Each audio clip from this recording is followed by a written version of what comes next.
You might expect some of them, but not all, and not all the time. My mother-in-law was mistaken to think she could avoid trouble just by worrying.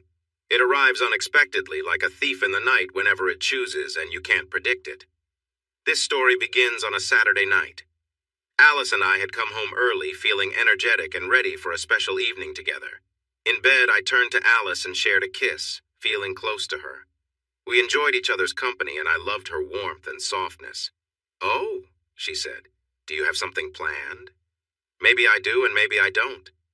"Let's find out. Light the candle while I get something." I dimmed the lamps and lit a fragrant candle shaped like a star. It smelled like sandalwood. As I admired it, I felt content. I changed into something more comfortable, while Alice got a washcloth from the bathroom. She returned and knelt beside me, helping me get ready. You feel nice?" she whispered. We enjoyed each other's presence, sharing affection. After a little while, she lay back and suggested I join her. It was a moment of connection that felt special.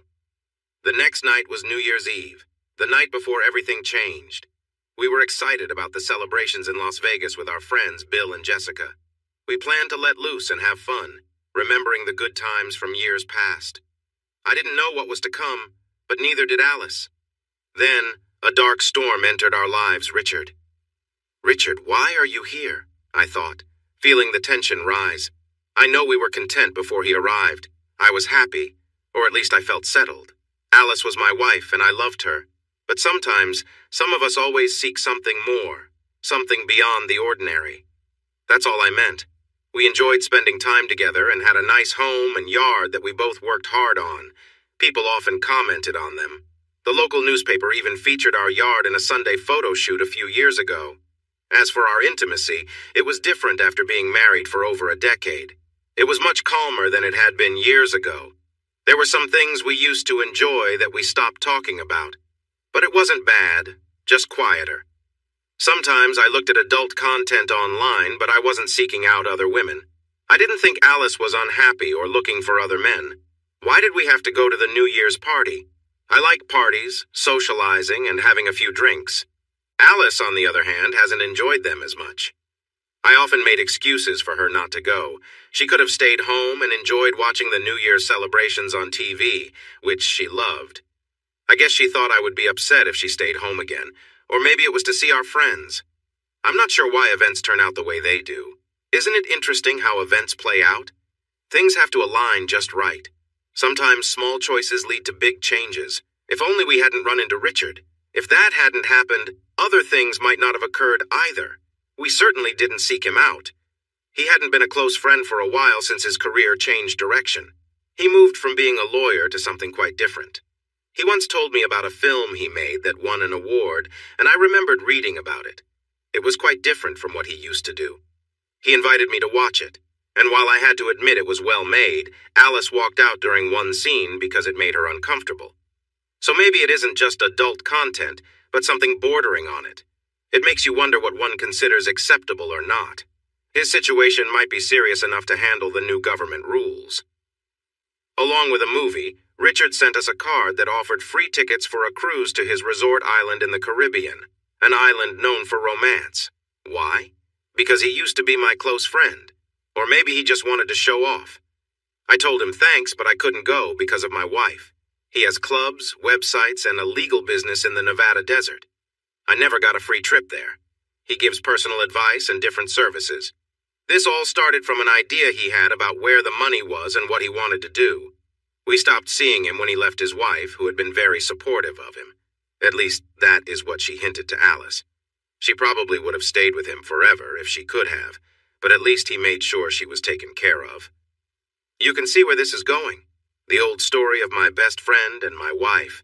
But it's more complicated than it seems. He hasn't been my best friend for a long time, not since he began spending time with different people and acting differently. And then there's Alice. Was it him or her, or me? It's confusing. So there we were on the dance floor with faint smells in the air, the music loud, drowning out the sounds from the slot machines. I would have left, but not Alice. If we hadn't been stuck there, I might have gone. We could hardly talk over the noise. It was all too loud for me. I stuffed tissue in my ears and Bill handed me something to help, and soon it became more bearable. Then Richard showed up, appearing just as one song ended, looking sharp in black as if from a different time. It didn't fit the vibe of Vegas, but might have worked in a classic movie. His hair was slicked back like a character from a film. I wondered if that was the style in his world. It all seemed so odd, but given how many people were around him, I guess it worked. I hadn't seen him in ages, but he looked the same, always in dark clothes, always with someone new by his side. The new person with him was a blonde, of course, slim and stylish. She had a look about her that was very noticeable. Richard dressed her in something reminiscent of the dancers from years ago, but with a skirt instead of shorts. The skirt was so short that it showed a lot of her legs. If she leaned over, you could see more than was appropriate. When she did lean, it was clear she had chosen to keep things tidy. We hadn't talked yet. He was in a small room for smoking and chatting, while others were stuck in the bigger ballroom. I wasn't sure if he noticed us. He dropped something on the floor and she bent down to pick it up. In that moment, she caught everyone's attention. Even those of us outside could see her through the doors. Alice noticed immediately and elbowed me, saying, "Look who's here with his new friend." Jessica laughed nervously. When I looked up, Richard was staring right at us, but not at me. He was looking at Alice. The others missed his look because they were too busy watching the girl. I should have sensed something was off. Things got complicated quickly after that. Richard walked into the ballroom, bringing the girl with him. She seemed to be following him closely. When I looked again, I noticed she was wearing a collar with a leash attached. Richard held the leash, and she walked a couple of steps behind him as he approached us. The crowd spread out for him, curious to see what would happen next. Even the women seemed captivated. Richard kept a proud expression while the girl looked down, avoiding eye contact. I shouldn't have said anything. I realized that, but he seemed so cocky. The sounds of the machines and the buzz of excitement mixed together in a way that made me feel bold. So I blurted out, "Hi, Richard. Where did you find your friend?" "Henry!" he called out loudly, "and the always charming Alice. Let me introduce Diane. Diane, say hello." He put extra emphasis on always. Diane looked up, but only her eyes moved. She seemed nervous, despite all the makeup. "Hello," she said in a soft voice like someone from a small town. It made me wonder how Richard convinced her to play this role. "I'm showing Diane the ropes," he said loudly. He seemed to ignore everyone else but Alice and me, fully aware of the attention they were drawing. Alice decided to respond, taking the chance to play along. "I bet you are, and teaching her some tricks too." "Isn't she a bit young?" She had a look that seemed to say she didn't care what anyone thought. Jessica nervously laughed again. "Oh, I'm just helping out. I'd much rather have someone more mature like you." He glanced at Alice, making sure everyone noticed his interest. "If Henry wanted to trade, I'd take you right away." "Just like that." He then looked at me. "What do you say, Henry? Sweet Diane is just the type to bring some excitement to someone who hasn't had much variety lately." How could I respond? I started to say something, but he turned back to Alice, who looked surprised. "And you, lovely Alice, I would do everything for you. I'd make you feel special and take my time because you deserve that." Her eyes got wider. "Anyone who does less doesn't deserve you." No one knew how to react, not even Bill. Silence hung in the air as we stood there, surrounded by the sounds of the slot machines. Jessica seemed like she wanted to disappear, but she couldn't stop looking at Richard. He could have kept talking for ages, but then the music started again. The house lights dimmed, leaving just the twinkling lights above, and loud music filled the room. Richard stepped up to Alice and shouted so everyone could hear. "Would you like to dance, beautiful?" Alice stepped back quickly, nearly stumbling as she bumped into someone behind her. "No." She paused, trying to think of a good response. "No, thank you. You have a date." "It's fine. Henry can take Diane, he'll enjoy that, and I'll enjoy dancing with you." No. Maybe another time." He pulled Diane onto the dance floor just as the flashing lights began. I couldn't really tell if there was a tune or a singer. The music felt like a loud noise with a steady beat. I don't have a clear memory of it. I tried to cover my ears, but then would pull my hands down so I wouldn't look silly. The dance floor was crowded, with some people in the bright lights and others in the shadows. The music pounded all around us. Neither Alice nor I moved. Right in front of us, Richard was dancing with Diane. He wasn't moving much, just a little shuffling as he held the leash while Diane twirled around him. Their movements were quick and jerky in the strobe lights. Her skirt was short, and it almost revealed more than it should have when she spun. More and more people watched them, and Richard seemed to enjoy being the center of attention, as he always did. In the flashing lights and pulsing music of the club, people on the floor and at tables turned their heads. Some pointed, some stared. Alice, close to me, seemed to shout something, but it was impossible to hear her in the noise. The room went dark for a moment, and when the lights came back, Alice gripped my arm, yelling, "Look!" I turned to see Richard on the dance floor, moving in the bursts of strobe lights. His demeanor had changed. Diane, who was beside him, looked tense as he held a leash, positioning her with unsettling authority. He faced us, ignoring the crowd and music, as if issuing some silent challenge. The energy between them, and the way Richard kept his focus on Alice, was unnerving. Alice tugged at my arm, shouting over the noise, clearly distressed. People nearby began to notice, some pulling away while others watched closely, a mixture of shock and intrigue on their faces. Richard seemed aware of every eye on him, yet he maintained his intense stare toward Alice. The crowd shifted and murmured, forming a loose circle around Richard and Diane as the music pounded on. Alice was watching quietly now, no longer shouting or pulling at me, just watching. Then the music stopped, and everything felt muffled. The soft lights came back on. I looked at Alice, but by the time I turned back, Richard and Diane were lost in the crowd. I could see him moving toward the gambling area. The mood of the evening changed. Alice kept saying things like, "That creep" and "that jerk," muttering to herself while others chatted. It didn't help when someone tried to joke about it. "None of you tried to stop him," she shouted, frustrated. "Why didn't security do something?" This was Las Vegas, after all. Sometimes things go wrong, especially where money is involved, but Alice didn't want to hear it. Bill had Jessica close. He jokingly said he would scold her when they got home. She leaned into him, saying she'd behave. She seemed shy and nervous, so I wondered if he really would. The shock began to fade after a while. I thought it was over. He had done his thing and we could move on. We stayed at the casino until the new year arrived, and we were all feeling good by then. During a slow dance with Alice, I noticed a change in her. She began to press against me in a way that felt different. We kissed, and I felt a reaction. "You're my naughty boy," she whispered to me. "And you're my naughty girl," I replied. About 2 in the morning, we stepped outside and walked down the strip to see the fountains. It was just as crowded and dark enough that I could slip my hand under her skirt without anyone noticing. I hadn't done that in a long time, but she didn't stop me.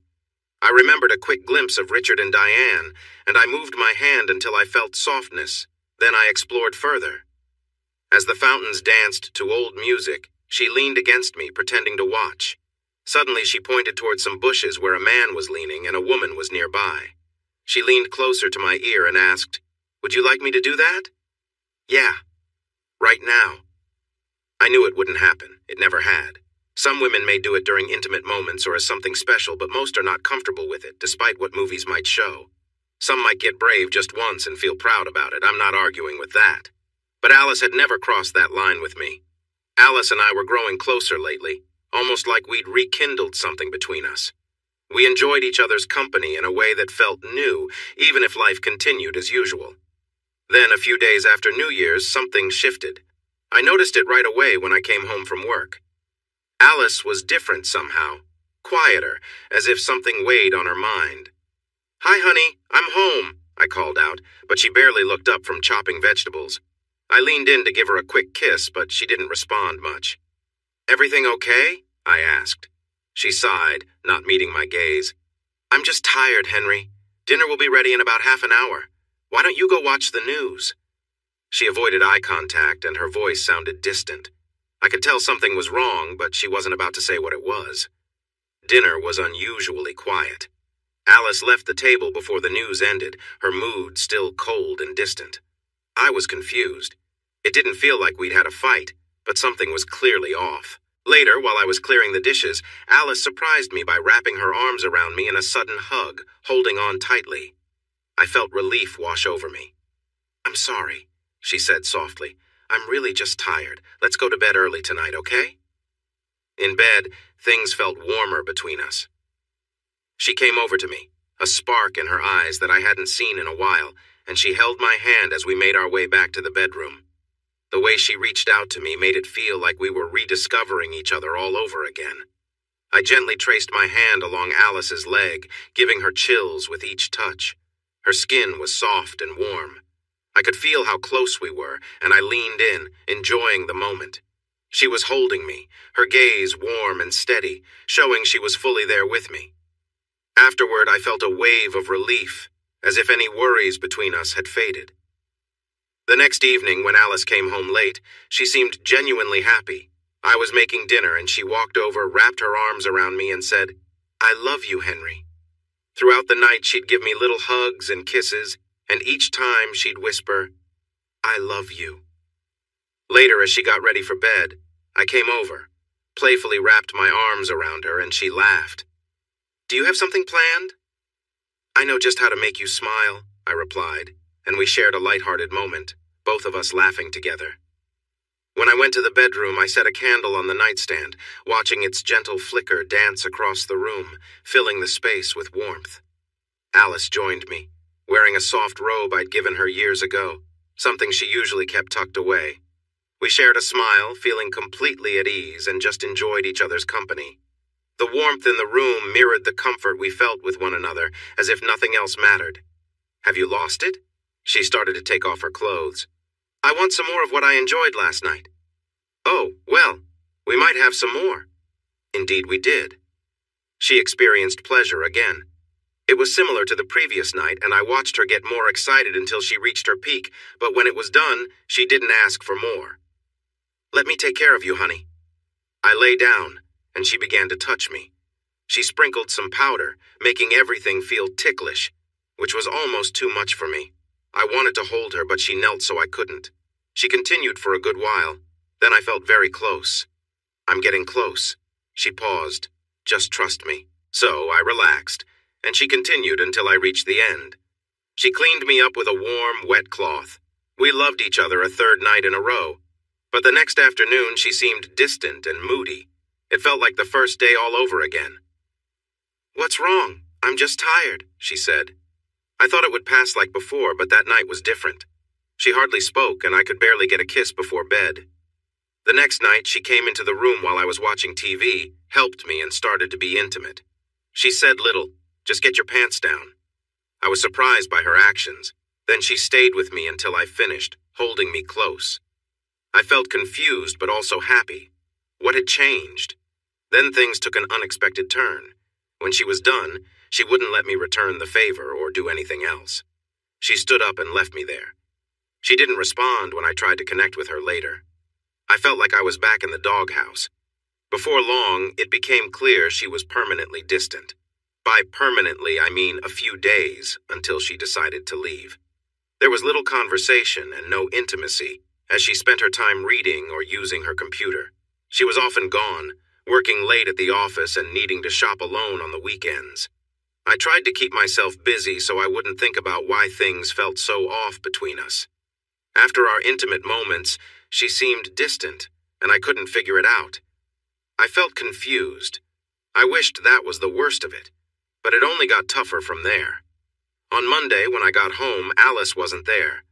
The house felt empty without her. Her car was gone, and I knew something was wrong. This was unusual for Alice. I thought maybe she had just gone out for groceries, but she hadn't left a note or any messages. I wandered through the house, checking every room. Everything seemed normal, but Alice was missing. I called her phone, and it went to voicemail. "Alice, where are you? Please come home." I tried calling her office, but it was already closed. By 7 o'clock, there was still no sign of Alice. I stared out the window, paced back and forth, and looked for a note again. I checked the phone to ensure it was working and considered calling the police. What if something had happened? I felt a knot in my stomach, and a strange, uneasy feeling took over. I almost wished there had been an accident. "Alice, where are you? Could she have left me? Had I really messed things up so badly without noticing? I thought maybe I should call her sister Deb, but how would I explain it? "Hi, Deb. I can't find Alice. Do you know where she is? What else could I do? I felt I needed to reach out to someone. Then I remembered if she had left, she would have taken a bag. I rushed to check the bedroom closet. Sure enough, a suitcase was missing, and it struck me that Alice was truly gone. It was time to call Deb, or maybe Jessica. What was happening? Was our last moment together something she intended to lessen the burden about leaving? Suddenly, the phone rang. Alice? I answered hopefully. Hello, Henry! It was Richard's loud voice echoing through the line. I can't talk, Richard. I'm waiting for a call. Yes, of course, from Alice. She's right here. I didn't reply. I felt lost. Could Alice really be with Richard? How could that happen? Confused, I pressed the phone to my ear, staring blankly at a picture nearby, trying to grasp some sense of the situation. Finally, I managed to say, Put her on. In a moment, Henry. Just a moment. She'll find it hard to talk to you, so I said I would speak with you first. Alice is here with me. She's staying with me now. She's my partner. You will have to move on. His voice was as warm and cheerful as ever. What is happening? Put my wife on the phone now.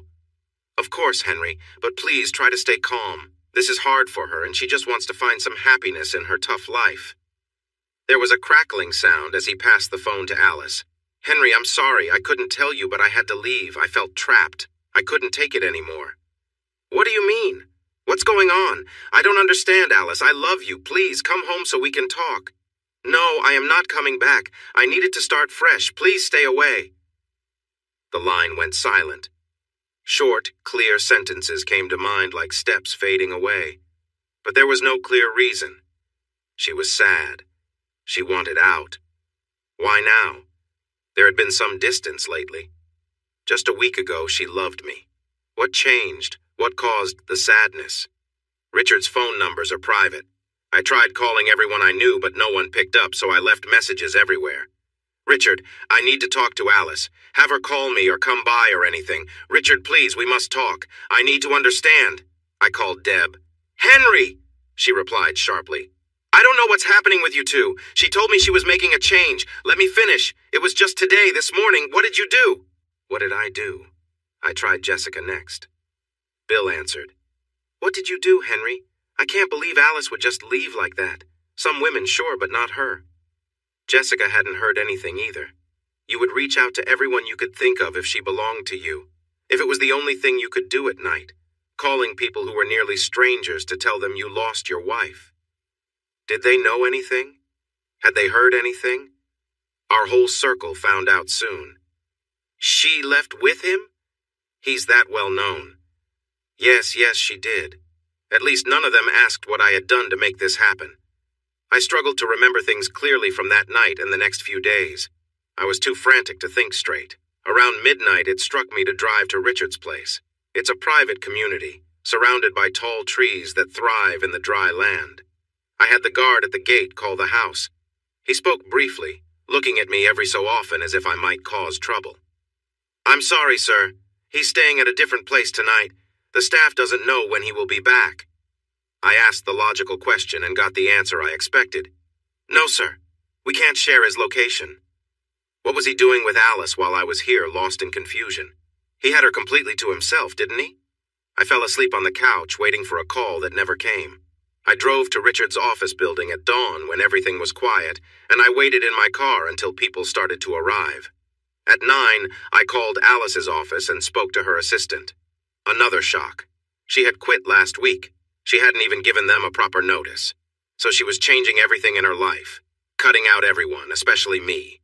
I couldn't have done anything that bad. She could have moved in with Deb, found a place, or sought help.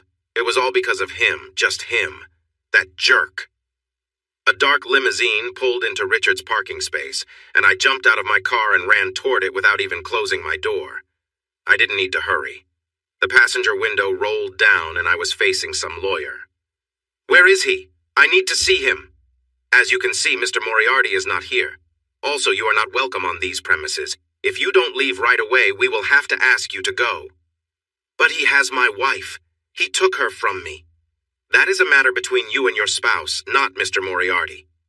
I looked around and saw 2 very large but polite young men ready to escort me away. A private investigator I once spoke to told me that people leave traces and can always be found. Richard hardly even tried. He had the money to go off the grid. With a bit of work, my PI found 2 other places he was staying, a few more phone numbers, and a couple of work addresses. I drove to the first address, another gated property. The same 2 men were waiting for me there.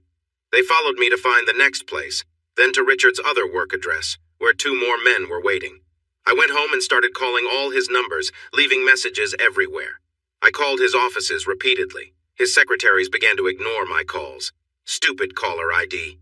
At 2 p.m. I called and canceled all my appointments for the week. I drove to a spot a few blocks from one of Richard's places, parked, and tried to find a way in. But within 5 minutes, the same 2 large men came out to greet me.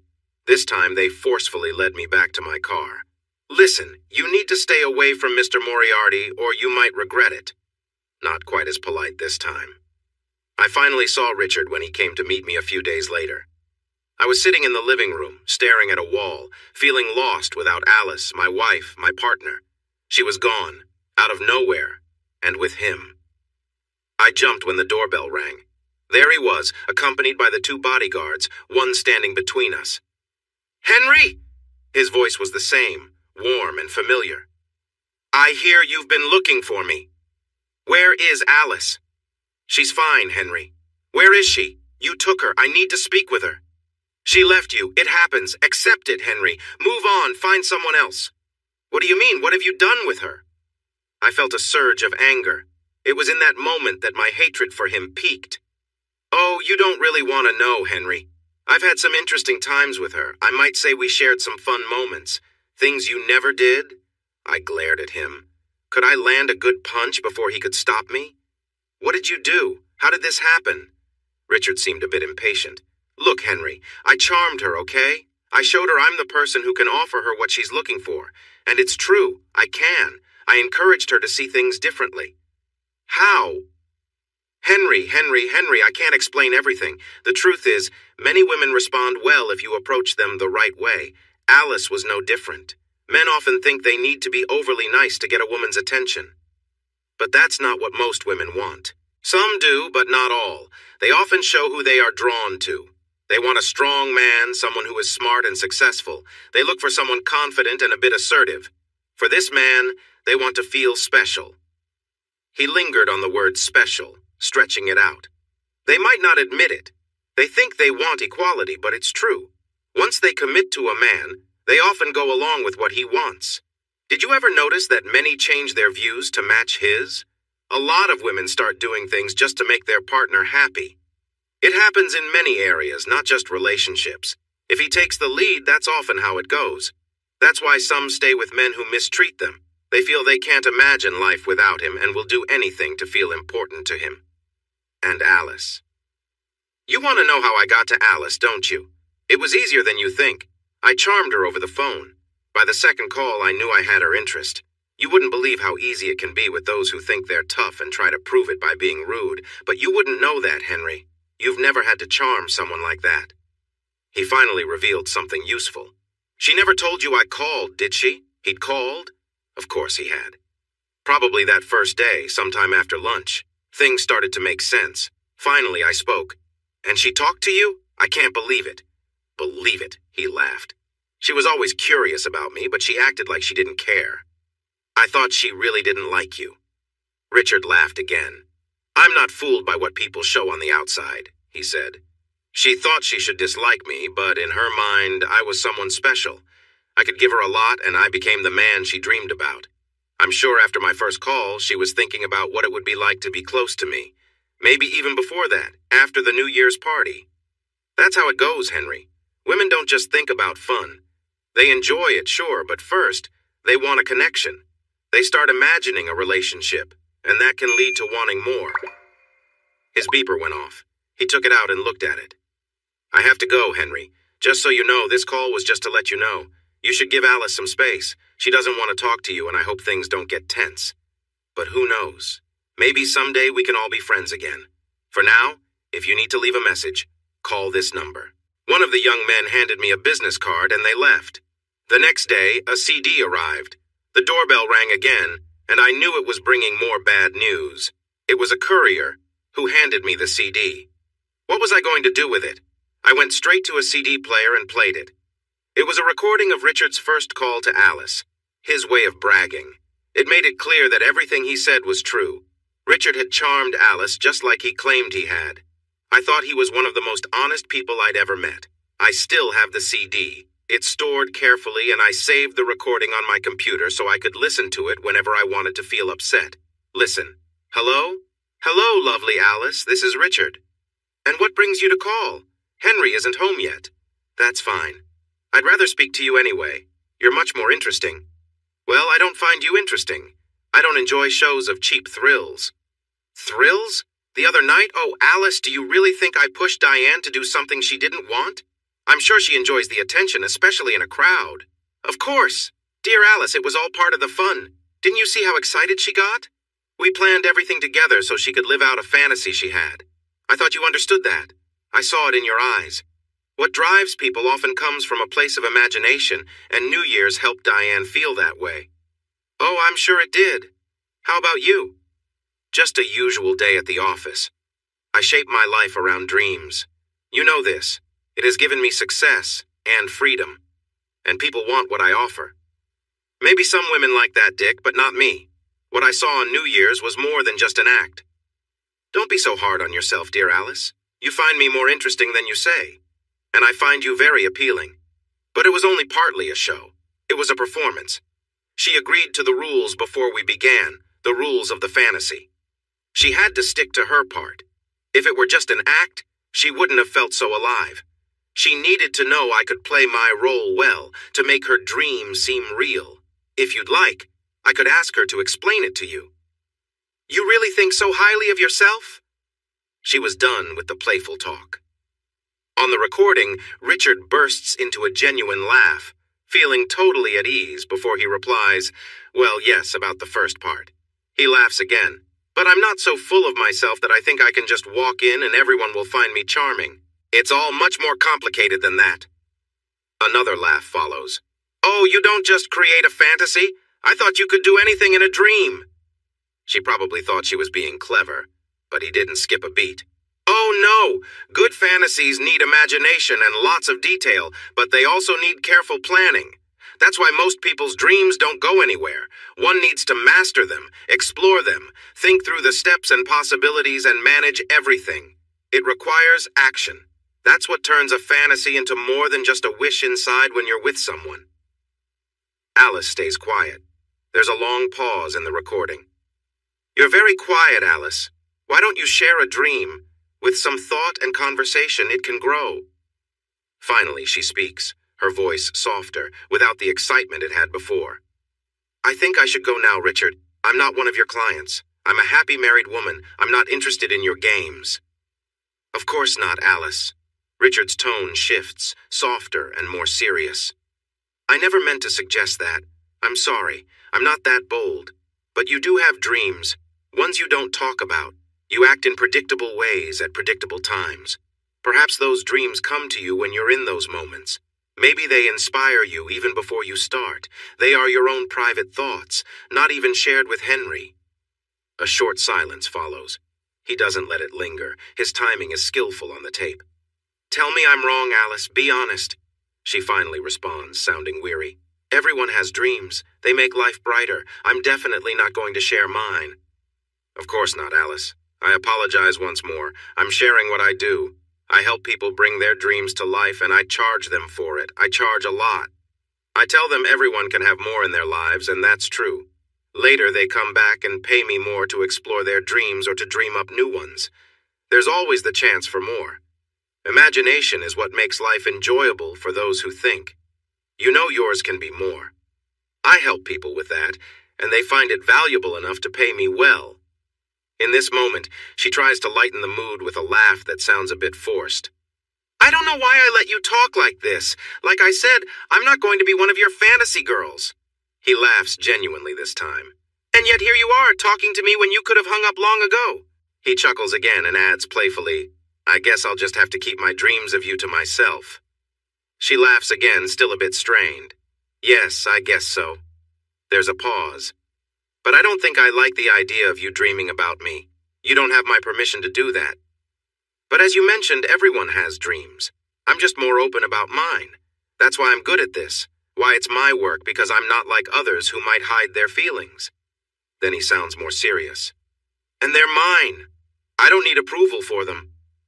He lets a silence follow. I imagine him pausing, thinking about how long to give her. It feels like forever, but it's only about 5 seconds before she speaks up. I don't know about your dreams. Her voice sounds different now, calm, not angry or upset. I don't need your approval, Alice. She hesitates. Should I be worried about what you're feeling? He stretches out the moment again, his delivery smooth. You said you didn't want to know. Well, I don't know. Her voice is hesitant. Maybe you should tell me. I think you should share what you're thinking. Another pause. She seems uncomfortable. Because I might worry about them. Silence fills the space. Richard. A brief pause follows. So you want to know what I've imagined about you? Yes, no, I don't know. You brought it up, not me. And you're curious. I'm concerned. Okay, I'll tell you just one small thought. It's nothing big, just a little something in my mind. Hesitation. Okay. Well, he drags it out again like he's enjoying the suspense. In this thought, I see us in a different setting. Another pause. Then, oh, it's hard to tell if that's a question or just an expression of surprise, maybe even wonder. But you're secured in place, comfortable. Oh, of course, that sounds familiar. She seems relieved, thinking it's straightforward. Not at all. It's just that a woman like you might catch me off guard at just the wrong moment, and we wouldn't want that, would we? He chuckles but goes on before she can respond. But really, this is for you. This way you can't decide how it goes or how long it lasts, and you get to feel that strange mix of being unsure and enjoying it. In my imagination, I focus on making you feel good, moving slowly and carefully to build up your excitement. Alice doesn't respond. How does that sound as a little piece of a dream, Alice? Finally, she says, if the woman in your dream doesn't like it, can't she just say so? No, she can't. Why not? Because I have my own way of controlling things. If you say anything at all, you know there will be consequences, so you have to go along with it. I'm making you feel good. She takes her time to reply. I can picture her thinking about what to say. When she finally speaks, she sounds breathless. So, what do you get from this dream if you're focused on making her happy? I know my turn will come. I get to enjoy you in so many ways. I feel your warmth and see you in front of me. Did you know you close your eyes when you're excited? Alice remains silent. And I experience your taste. You have a natural scent and it feels captivating. I notice how you sound, too. I hear every breath, every little sound as you respond. You can't help but react, Alice. It draws you in. Alice suddenly interrupts. Richard, I have to go. I'm really sorry. Of course, Alice, I'd like to talk again. I don't think that's a good idea. I'm sorry. Let me reach out again in a few days. I need to hang up. Just say I can call you. I have to go. Please say it. I have to go. She sounds very anxious. Just say it. Maybe another time. Just give me a day, a time. Not before Thursday, maybe in the afternoon. I'll call you then. There's a click, and the recording ends. And that was all it took? How could he change her so easily? I listened again and could tell the moment she began to give in. At first, she resisted, but as he shared his dream, it pulled her in. You could hear the shift in her voice. She didn't want to be drawn in, but she was. It startled her how much she began to want it. Then when she tried to pull away, she ended up giving him a time to connect again. A time on Thursday afternoon when I was never around. It was so easy for him, like he barely had to try. I called the number on his card. The gift you sent has arrived, so you had fun with my wife, but you called her difficult. Did that make it more enjoyable for you? Are you going to leave her now that it's over? I want to talk to her. Right now. Another message for Richard, left in voicemail again. My words vanished into silence. He was really skilled. So incredibly skilled. How could a man who was supposed to be less than good make her change in just a few moments of conversation? He was like a force of nature. Perhaps I should be recognizing his power. What was Alice thinking after our call? What crossed her mind when I got home? What about those moments we spent together? Was she counting down the time until Thursday afternoon when she'd be home alone again, waiting for his call? Was she trying to convince herself that moments with me could be as good as what he promised? Was she pushing thoughts of him away? Or was she imagining he was the one with her? And what about the second call? Did her heart skip a beat when the phone rang? Did she hope he wouldn't call, yet long for it? I could picture her surprise at the first ring, her quick breath, her hesitant steps towards the phone, her hand hovering above it, quickly grabbing it before voicemail kicked in, and almost breathless. Hello? Hello, dear Alice, I knew you would answer. Was she scared to answer? Something shifted in her before the call ended, perhaps before it began. It must have been sometime after that when she seemed distant from me, after her late nights at work. Maybe one day I'd hear that call too. I received a call, but it wasn't Richard this time. It was my private investigator. He wanted to meet, but didn't have good news. I realized my thoughts were divided. I felt like a failure. Alice was gone. But she would come back if I could speak to her alone. She had to. I focused on whatever I heard last, and at that moment Mickey was speaking. It was time to make a plan. He suggested we meet at the parking lot of the Liberace Museum. Is that a good spot? I asked. It was convenient. So that's where we arranged to meet. Why can't we just talk on the phone, Mickey? He could be listening. Listening?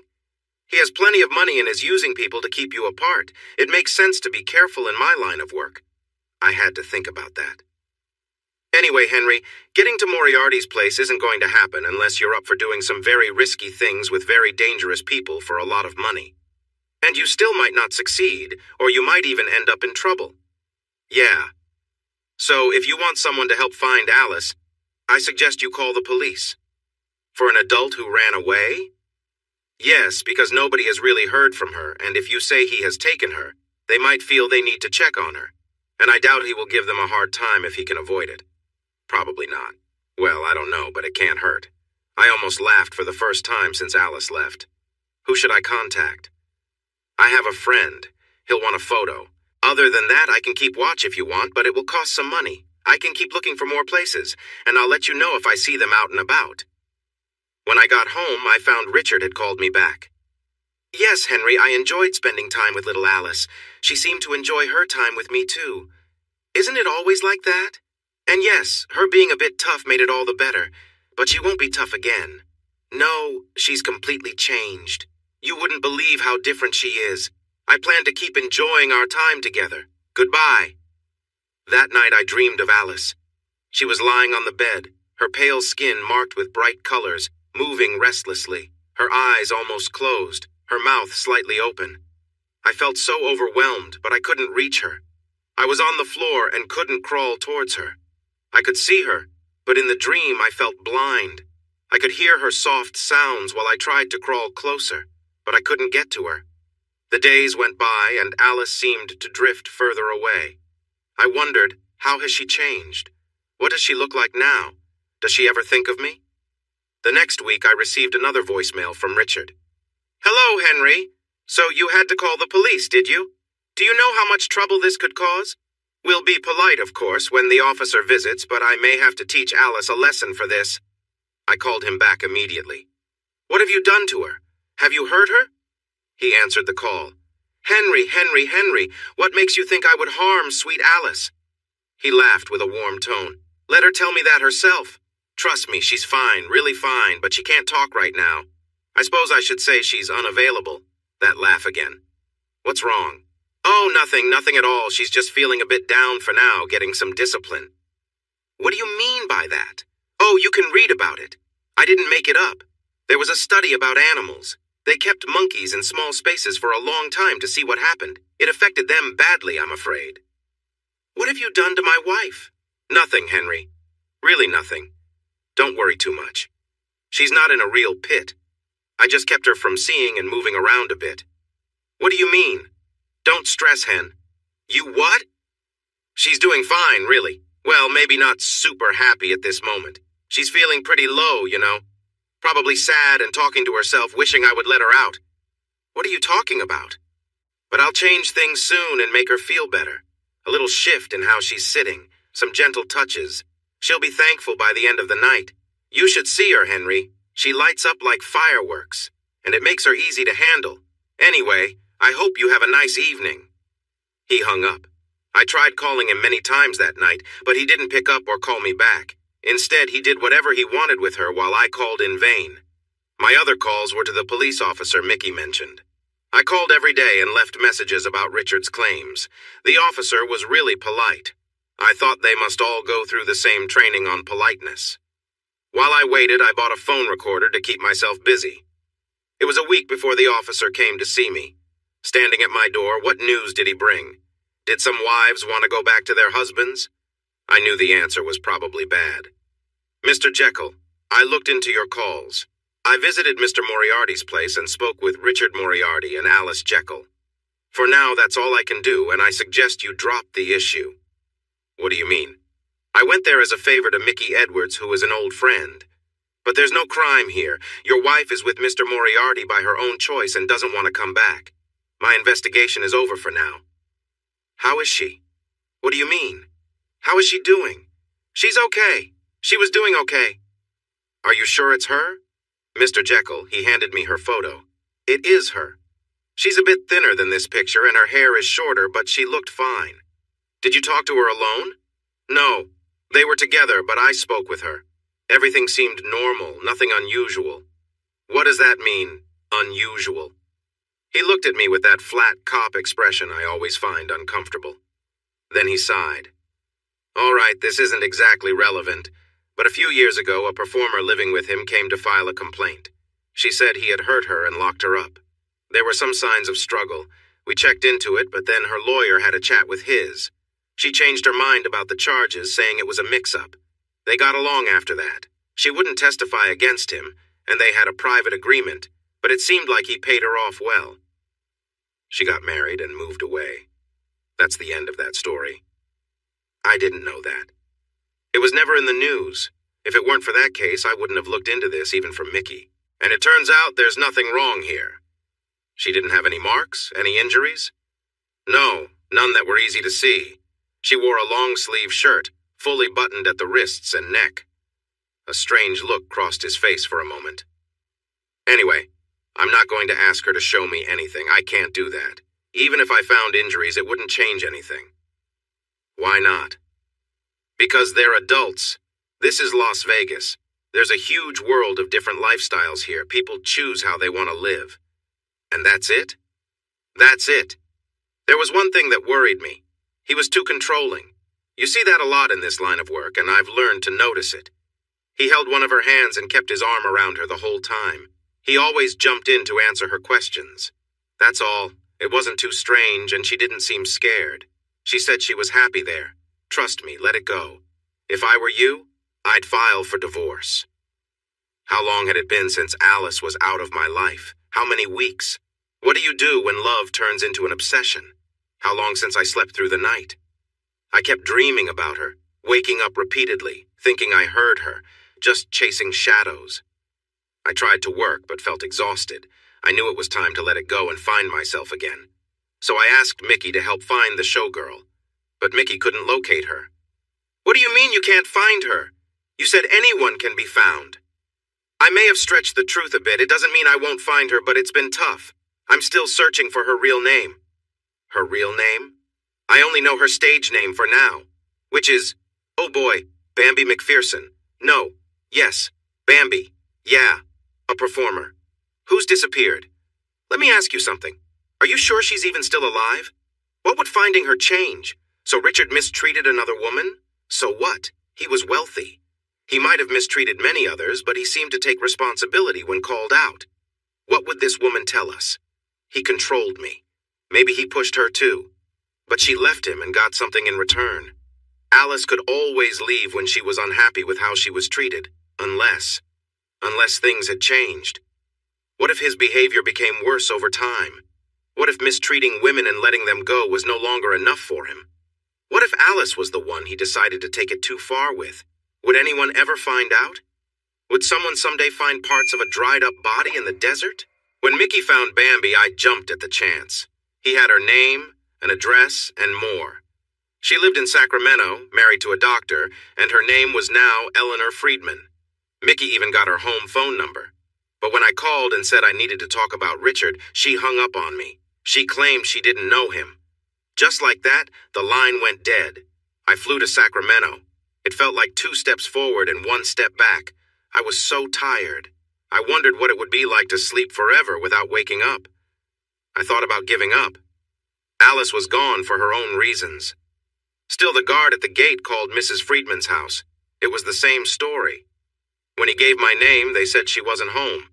I asked him to try again and to say it was important and that I was desperate. He was an older, friendly man, and I could probably persuade him, but I just didn't have the energy. I waited for him to get a response while we talked. Then I gave him my cell number and the name of my motel before leaving. I slept away the rest of the morning and deep into the afternoon. In my sleep, I finally found Alice. I was searching for her, and suddenly she was there, standing in front of a familiar building waiting for me. We kissed, and I held her tightly, crying as I did. I didn't want her to vanish. Then, something started knocking, and we both looked to see what it was. That's when I woke up and realized it was the door. Who could it be? Most likely some of Richard's associates here to kick me out. Just a moment. I was wiping my eyes as I approached the door. It was Eleanor Friedman's lawyer. Of course, a polite older gentleman. He told me she could not see me and that I should leave. I wiped my face while he spoke. Wrap it up, sir, so I can go back to sleep and find my wife in my dreams. You're part of a world determined to keep me from her. Then, as he turned to leave, he slipped me something a note with instructions to walk to the coffee shop at the corner and exit through the back door to a waiting car. A chill ran down my spine. What had Mickey said about being paranoid? In the car was Eleanor Friedman, of course. In hindsight, it all made sense. Here was Eleanor Friedman, a real person I could see. Even sitting in the driver's seat, she appeared tall, and it was easy to imagine her as a performer from a glamorous show. She had elegance, much like someone with an impressive social standing, the kind of woman who leads community boards. She started talking right away. Mr. Jekyll, I need to be quick. I can't share any information about Richard Moriarty due to a legal agreement I have. He also mentioned you were coming, so he's keeping an eye on you. A chill went down my spine. His people are everywhere. I can't be certain. He contacted me directly and reminded me that my past is still part of my life. He suggested it would be unfortunate if it affected my future. She shook her head. He used to charm me, but now he sounds like a character from an old mystery book. Does that mean he will bother you forever? It's not quite that simple.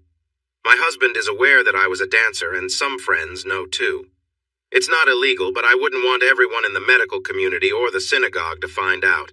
Plus, I just can't be seen talking to you. Is there anything you can share? I feel bad for you. I'm really sorry for your wife. It was time to give up. I really should have. But then Mickey called a couple of days later. Hurry, Henry, they are going to the opening of the Barracuda Casino. Why didn't you warn me earlier?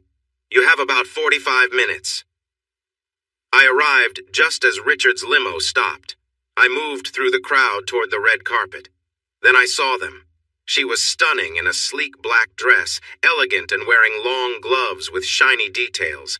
She looked thin from afar. She walked up the steps beside Richard, leaning against him, her head almost on his shoulder while he held her waist. Alice!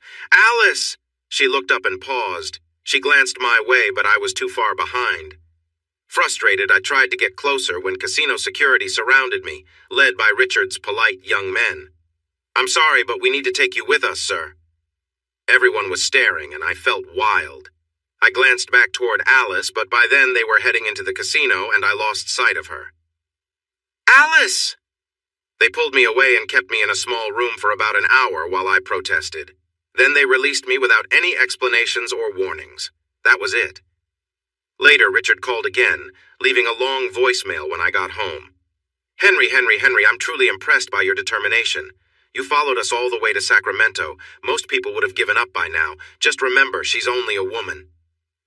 I could hear the lively casino atmosphere in the background. The call came while I was stuck in that room. Alice is getting ready for me now, making herself look nice as usual. Did you notice how beautiful she is? I've set new standards for her. She has to look lovely every day. Richard's words hit me hard as he talked, his voice calm but filled with something dark. Come on, Henry, it's nothing shocking. After years of marriage, people get comfortable. They stop paying attention. You think she's let herself go, but she's actually changed a lot. His tone was smug, like he'd cracked some secret code. She keeps herself well-groomed and fit. She follows a strict routine to stay in shape, and I make sure of it.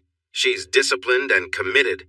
I gritted my teeth, anger simmering beneath the surface. He was playing a game with me, and he knew exactly how to push my buttons. So that's it, Richard? You keep control through fear? He chuckled, clearly enjoying my frustration. Fear? You misunderstand, Henry. It's not fear. It's discipline. If you set expectations and make sure they're followed, things change. People find comfort in it. She knows there are limits, and I make sure she understands it's part of something bigger for the best. You're out of your mind, I snapped. You're admitting you're hurting her. Henry, he said coolly, you're not seeing the full picture. She's not afraid.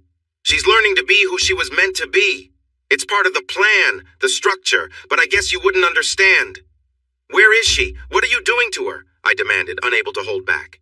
He continued, unfazed, as if this were all just a casual conversation.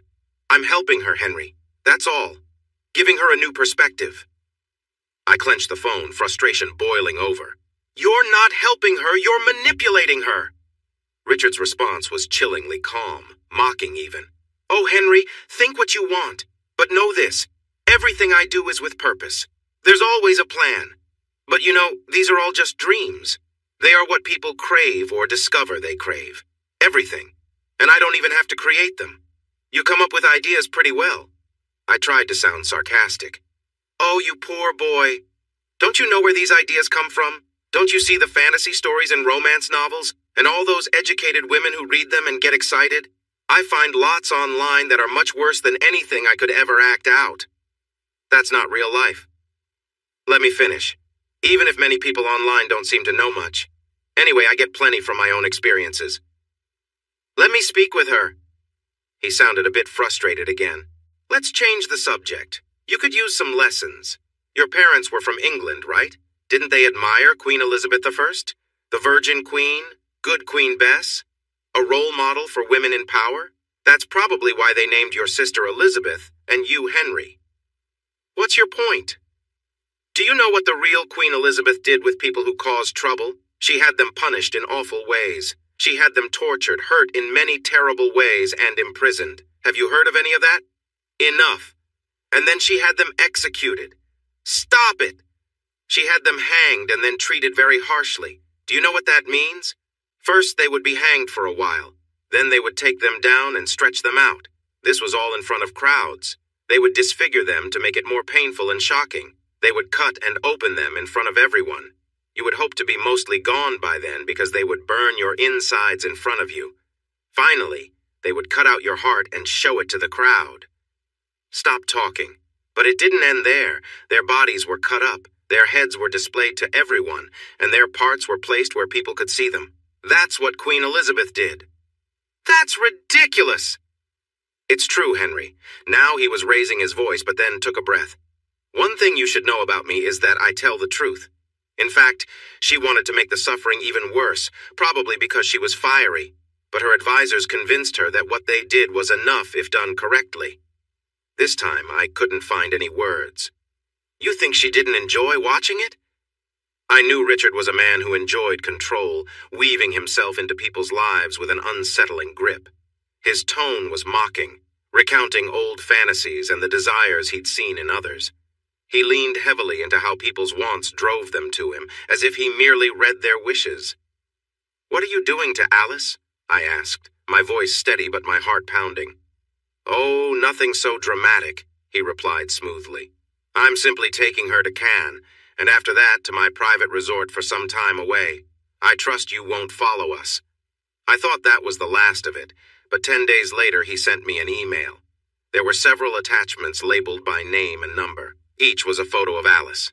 I opened the first image, labeled Alice 1 JPG. The picture showed her with Richard on a beach, laughing, her gaze fixed on him. They were having dinner in a grand hall, surrounded by other people. Her expression was different, distant, as if caught in a world I couldn't reach.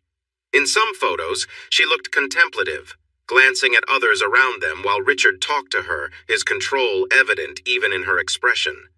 As I clicked through the images, I grew more and more uncomfortable. There were moments that felt too personal, as though Richard was trying to show me a version of Alice I didn't recognize.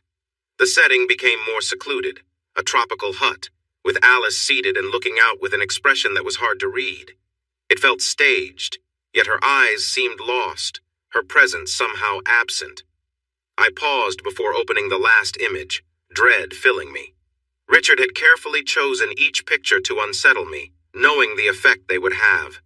For a moment, I considered deleting them all, wondering if there was any purpose in seeing more. The thought crossed my mind, but I clicked on it anyway. It was the worst image I could imagine. Alice was in a hut, bound and exposed. Identical marks were on her skin as before, and I recognized them because I compared. Around her were 6 men, none of them Richard. They were all around her, and one man was caught right in a moment that made me feel sick. There was a small spot on her body, and it was hard to see how she was feeling. Her eyes were wide, her head tilted back, and her lips seemed to move as if she wanted to say something. I couldn't tell what was going on with her. It left me feeling lost. There was something else, too. Someone wrote a message on her skin with a red marker. "Hello, Henry. Wish you were here." After that, it was natural to have the dream again, but it changed. For a few nights, I didn't dream of her at all. Maybe I was starting to move on. I thought, how could it get worse? But it did. The images returned, and I just couldn't shake them off. I kept thinking of Alice with different men, trapped and not herself anymore. Any bright moment would bring those thoughts back. That night, the dream came again, and for nights after. This time, a group of men were there, and I felt unable to reach her. The scenes were overwhelming, but she seemed happy, as if laughing at what was happening. It haunted me. Eventually, I realized I was getting more frustrated. I knew what I wanted to do, and it strangely made me feel alive again. I decided I needed to confront Richard. I couldn't let this continue. It had to stop. He was taking away my life, making me feel less human. I started thinking of ways to deal with him while in various situations. In my frustration, a plan emerged. First, I needed to escape his watchful eye. Richard always seemed to know my moves. How was he aware of where I was? How did his people always find me? Perhaps he had someone following me, as Mickey suggested. But what if he was working with Mickey? Or maybe he had someone listening in on me. I needed to slip away unnoticed. I was determined but focused. I knew I had to be careful. I hired another investigator to search for any hidden devices. My house, car, phone. I discovered something. There was a small listening device on my car and another on my phone line. That was it. No hidden cameras or microphones, but I was still worried about my cell phone. Those 2 devices were probably enough. They weren't very expensive either. As I talked to the investigator, I had a strange thought about Alice. There were only 2 days before Richard and Alice would return to Las Vegas. I knew I had to act quickly. I walked out my back door, went 3 blocks away, and bought a used car for $1,000 in cash, thanks to the Weekly Advertiser. I drove it to City Hall, went to the waste department, gave Richard's name, and reported that my trash bin had been damaged. Then, I visited a pawn shop where I bought an old badge from the City Works department. It looked more official than the current ones. One step at a time. Stick to the plan. I put on a baseball cap and drove the old car past Richard's house a few times, looking for entry points. I visited a shooting range and practiced with my gun on paper targets for an hour. Each time I hit the target, I imagined it was Richard. So far, so good. Richard, you're in trouble. You'll know it's me before anything happens. I thought it was a shame they didn't have more target options. I drove the used car to Palm Springs and parked it in a lot near a hotel. Within an hour, I bought another inexpensive car. I took that one back to Las Vegas and parked it in a lot not far from my house. I felt pleased with myself during the drive back. Now it was time for a distraction. I called the resort in Palm Springs to make a reservation. Then I called Mickey. Sorry, Mickey. I wanted you to keep an eye on Richard and Alice, but I needed a break. He was understanding. I drove my car, which had the bugs, to Palm Springs. On the highway, I kept imagining Alice. At the hotel, I went to my room and turned on the TV. Then I walked downstairs to a back exit, got the used car, and left. The ride back to Vegas was slow because of a traffic accident. At one point, I thought I might be late, but everything went smoothly. One step at a time. Just stay with the plan. It will work. Richard thought he was careful and had good security. I suppose he did. But people aren't always alert. That's why airport security sometimes fails. There was a back entrance to Richard's estate with dumpsters and a gate that the staff left open to come and go easily. I could use that too. I wouldn't have to force my way in. I didn't care much about that, but it increased my chances of success. There might be cameras, but I was willing to take that risk. While the boss is away, I made a plan. If someone saw me, I would show them my badge and say I was an inspector for the trash department. Now I laugh about it. Crazy, Henry. Did you think you would not be recognized? I parked close to the estate, walked toward the dumpster as if I belonged there, and carefully moved along the side of the house. I found a group of bushes away from the sidewalk and sat there to wait until it got dark. I could hear when the two of them arrived because of the noise they made.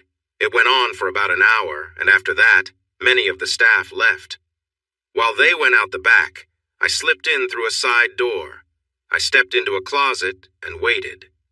Soon, it got quiet. Time to act. I walked down the hall toward Richard's favorite room. I knew this house better than most people and where the staff went when they were not needed. When I entered the den, ready for anything, I found Richard there, all alone. He looked just like usual in his shirt sleeves. When he noticed me, it was too late. He could only sit in his chair and stare at my gun. But he didn't look scared, just focused. I enjoyed those pictures, Richard, but now we will play by my rules. Bring Alice here and no one gets hurt. I just want to talk to her. That wasn't exactly true, but it was enough to get her to come out. We could chat for a bit before I moved on. He kept staring at the gun. You don't want this, Henry. Just leave and I won't say anything. You have 10 seconds. I felt like I was in a movie, but I was ready to pull the trigger if he made a wrong move. It was my only advantage, and really, what did I have to lose? 1. Henry. 2. Okay. 3. Armand will get her. Armand. It will only take a minute, Henry. That's all you have. A young man named Armand then walked into the room. He froze when he saw me, eyes wide with surprise. Armand, go get Miss Alice. Mr. Henry wants to talk to her. Armand quickly backed out and hurried down the hall. Silence filled the room. Finally, Richard said, Do you want to sit down? Just be quiet. We can still talk about this. I fired a shot past his leg, shattering a vase. From down the hall, I heard a voice yell in Spanish, Mr. Richard! It's okay, Armand. Everything is fine. Please hurry with Miss Alice. Richard glanced at the gun again. Are you curious how many more bullets I have? It's a Glock. Yes, I know. His voice was steady. I would guess you have at least 9 left. I didn't respond. Maybe I should have, but things were happening too quickly. There were sounds in the hallway, people hurriedly talking. I heard Armand's voice saying something in broken, urgent English, and Alice's voice asking questions. I turned my head towards the doorway, and Richard tilted his head like a little bird. Just then, Alice and Armand stumbled into the room, Armand tugging her along. They looked like a silly comedy duo rushing to help a friend. It might have been funny if I wasn't so tense, thinking about what I might do next. The gun felt heavy in my hands. I shifted my focus from Richard to Alice and back again. Alice glanced between Richard and me. Henry. Armand seemed too flustered to explain who I was. As I pondered this, the 2 big, polite young men came over and knocked me to the floor. They took the gun from me and held me down. It took a moment to understand what had just happened. While the 2 strong men twisted my arms behind my back, I noticed Alice moving closer to Richard, even as she kept looking at me. She got close enough to touch Richard's arm. When she looked up at him, it became clear to me what I had come to find out. I cursed myself for losing the gun so easily, but it would take a few more minutes for me to understand everything fully. Richard naturally took control. Don't hurt him, but keep the gun away from him. We can't trust him right now. As I was pulled to my feet, I finally got a good look at Alice. We locked eyes, but she couldn't hold my gaze. She kept looking at me and then away. She wore a simple, light dress that showed her shoulders and arms and stopped above her knees. Richard had half told me the truth. She was thinner than I expected from the photos. I had imagined her differently, but she was fit, not at all what I had pictured. There were no bruises to be seen. She looked fine. Alice, meet Henry. Henry, this is Alice. You two have met, Richard said, smiling brightly. Had he been worried at all about me? Henry wants to hear from you that you've chosen to be with me. He's been very eager to know, so it can't wait any longer. You need to tell him. Then I noticed something on Alice's wrists, slight reddish marks. It looked as if something had been tied there. It seemed Richard hadn't told the whole truth. He had at least partly told the truth. Alice fidgeted. I thought she might stay silent, but Richard was patient. He smiled at her as if she were something he had created, waiting to show his idea. Finally, she spoke. "Oh, Henry," she began. "What a terrible start. That used to be a playful joke between us. I was her favorite candy bar, the one she savored slowly. How long ago had that been? It wasn't funny now. It showed she didn't know what to say." Another awkward moment came. "Why are you here? I'm not coming back. I'm sorry for hurting you, but it's over. You have to move on, Henry. It's really over." Richard nodded at me. It was my turn to talk. "Why? Why did I leave? Why did you leave? Yes, you said you loved me. And why with him? You didn't like him. How could you go to him? What happened? Tell me how this happened." Alice looked at Richard, then back at me. She hesitated. Finally, she said, "It's too complicated. I can't explain everything. I felt trapped. I wasn't happy. Richard makes me happy." There was nothing to say to that. I didn't make her happy. What could I say? We didn't bring joy to each other. I had felt unfulfilled for years. It seemed that Richard could meet all her needs. He could satisfy everything. How long? How long what? When did it start? After New Year's. He had been honest, hadn't he? I didn't argue with her. It was quiet again, so Richard jumped in. He had a big grin again. "It's like I told you, Henry. I offered what she needed, and she chose me. Now she's with me. Tell him, Alice." Alice looked down. She hesitated again. She really didn't want to say anything else to me. "Richard is right, Henry. He has so much energy. He takes charge, and we make each other happy." "You hurt me." I said it, but I couldn't put any strength behind it because I only half believed it. It was over, beyond over. That last faint hope was gone. Richard's smirk turned into a larger grin. "Actually, Henry still cares about you. He'll hope for the best. You need to make it final, Alice. Look him in the eye and tell him. Show him how proud you are to be with me." Something was shifting. Something was about to happen. Alice turned her head to look at me. She spoke more quietly. "It's true, Henry. I'm with Richard. I'm sorry for you." Richard jumped in as she said she was sorry, not letting her finish. "Let me show you, Henry. Alice, tell him how you feel." She turned quickly toward him. She spoke softly to him, glancing at me 2 or 3 times.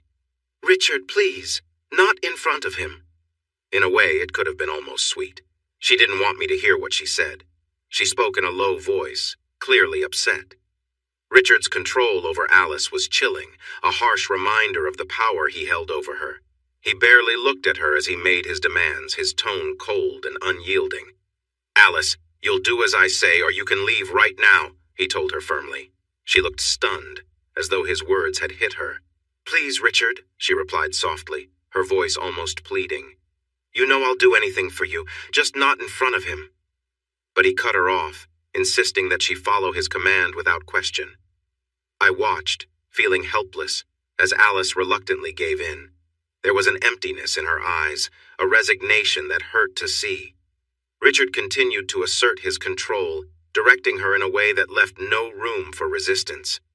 I wanted to look away, but I felt frozen, painfully aware of the distance that had grown between Alice and me, the trust that had been broken. The silence in the room was heavy, each moment stretching as Alice followed his orders, her gaze barely meeting mine, as if she was lost in some world beyond my reach. The scene was tense, and the air felt thick with unspoken words and suppressed emotions. Richard's every move seemed calculated, intended to remind me of the control he now had over her and to make sure I knew just how far things had gone. In that silent moment, I felt a storm of emotions, a mixture of anger, sorrow, and helplessness. I couldn't help but wonder who Alice had become under Richard's influence, or if she was still the person I had once known. In the dim room, Richard's control over Alice was palpable, as he directed her actions with a calm, patronizing tone. "Very good, Alice," he said, almost as if he were a teacher pleased with a student. Alice hesitated, appearing torn. but she continued to follow his instructions. Her face showed resignation, her shoulders tense as if weighed down by a burden too heavy to bear. Richard's entire demeanor seemed designed to show me the influence he had over her, making it impossible to ignore. "You see, Henry?" Richard turned toward me with a smirk as though he had something to prove. "This is what true loyalty looks like." As Alice went along with his requests, there was an emptiness in her expression, as if she had shut down to avoid facing the reality of the situation. Richard's mocking tone only deepened my frustration and sorrow, making me feel like a stranger in a life that had once been mine. With each passing moment, I saw more of the extent of Richard's manipulation, his insistence on obedience under the guise of affection. The scene seemed orchestrated entirely for my reaction, intended to make me feel powerless, with every movement meant to hammer home how far things had gone. The men holding me were impassive, as if this were routine, indifferent to the strain of the situation. My own frustration surged, feeling trapped and helpless as Richard continued his display, fully aware of the effect it was having on me. Richard seemed to revel in his control, directing Alice in a manner that was cold and calculated. She followed his commands, her face tense, but she complied without a word as though she had resigned herself to his expectations. He watched her intently, his expression showing a sense of satisfaction, as if this display was meant to prove something to me. "You see, Henry," he said, his voice dripping with mockery. "This is loyalty. This is what true commitment looks like." Alice looked exhausted, yet she continued to go along with whatever he demanded. Her eyes had a distant, hollow look, as if she'd shut off a part of herself just to get through it. I couldn't help but feel a mixture of anger and helplessness, trapped as I was, forced to witness her submission to Richard's control. My frustration grew as I watched, feeling powerless and painfully aware of the distance that had grown between us. The entire scene seemed orchestrated to make me feel every bit of that powerlessness. Richard's every move was calculated, designed to show me the extent of his influence over her, and to drive home the fact that I could do nothing to stop him. The quiet indifference of the others in the room only deepened the sense of isolation. Richard's display went on as he continued to issue commands, his tone almost taunting. He seemed intent on showing me how much he controlled her, leaving me to grapple with a whirlwind of emotions, anger, sorrow, and the deep sense of betrayal that cut to the core. Throughout it all, the room remained eerily calm, everyone else acting as though this were just another day. I was filled with anger, desire, sadness, and confusion, but I couldn't move. My supervisors were all serious.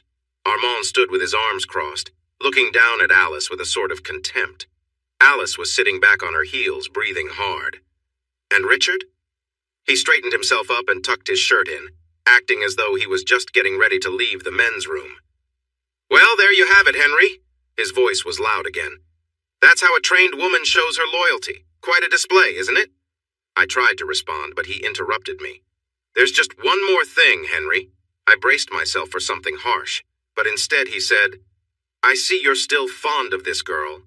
I understand why, and I don't want her to get in the way between us. So, to settle things, I'm giving her back to you as a gift. Enjoy her." Alice's mouth fell open. The room fell silent for a moment. "What?" Alice nearly shouted. "What do you mean, Richard? Don't joke like that. It's not funny." She tried to laugh, but it didn't convince anyone. "No joke, Alice. It's time for you to go back to Henry." He was calm and composed. "Richard, no, you can't be serious. It's time, Alice. We had our fun. Richard, no, I've done everything for you. And you've received more than what you expected in return. It was a fair trade.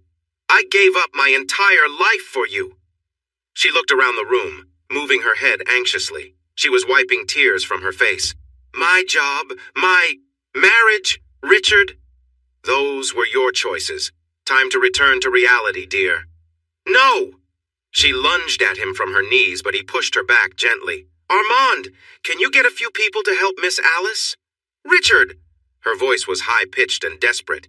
"Give her some clothes and see that she leaves the grounds with Mr. Henry."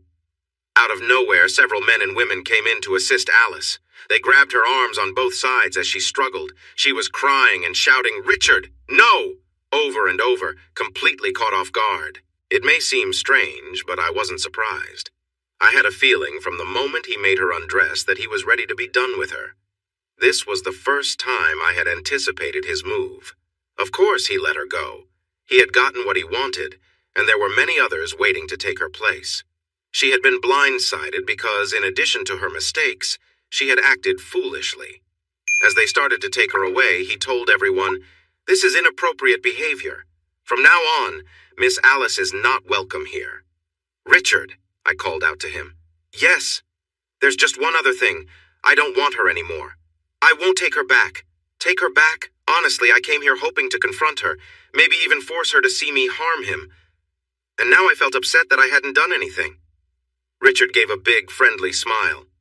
"And after I worked so hard to help her, well, that's up to you." He turned toward the hallway. You could still hear Alice crying and struggling. "Armand, give Miss Alice some money and take her to a hotel. She won't be leaving with Mr. Henry."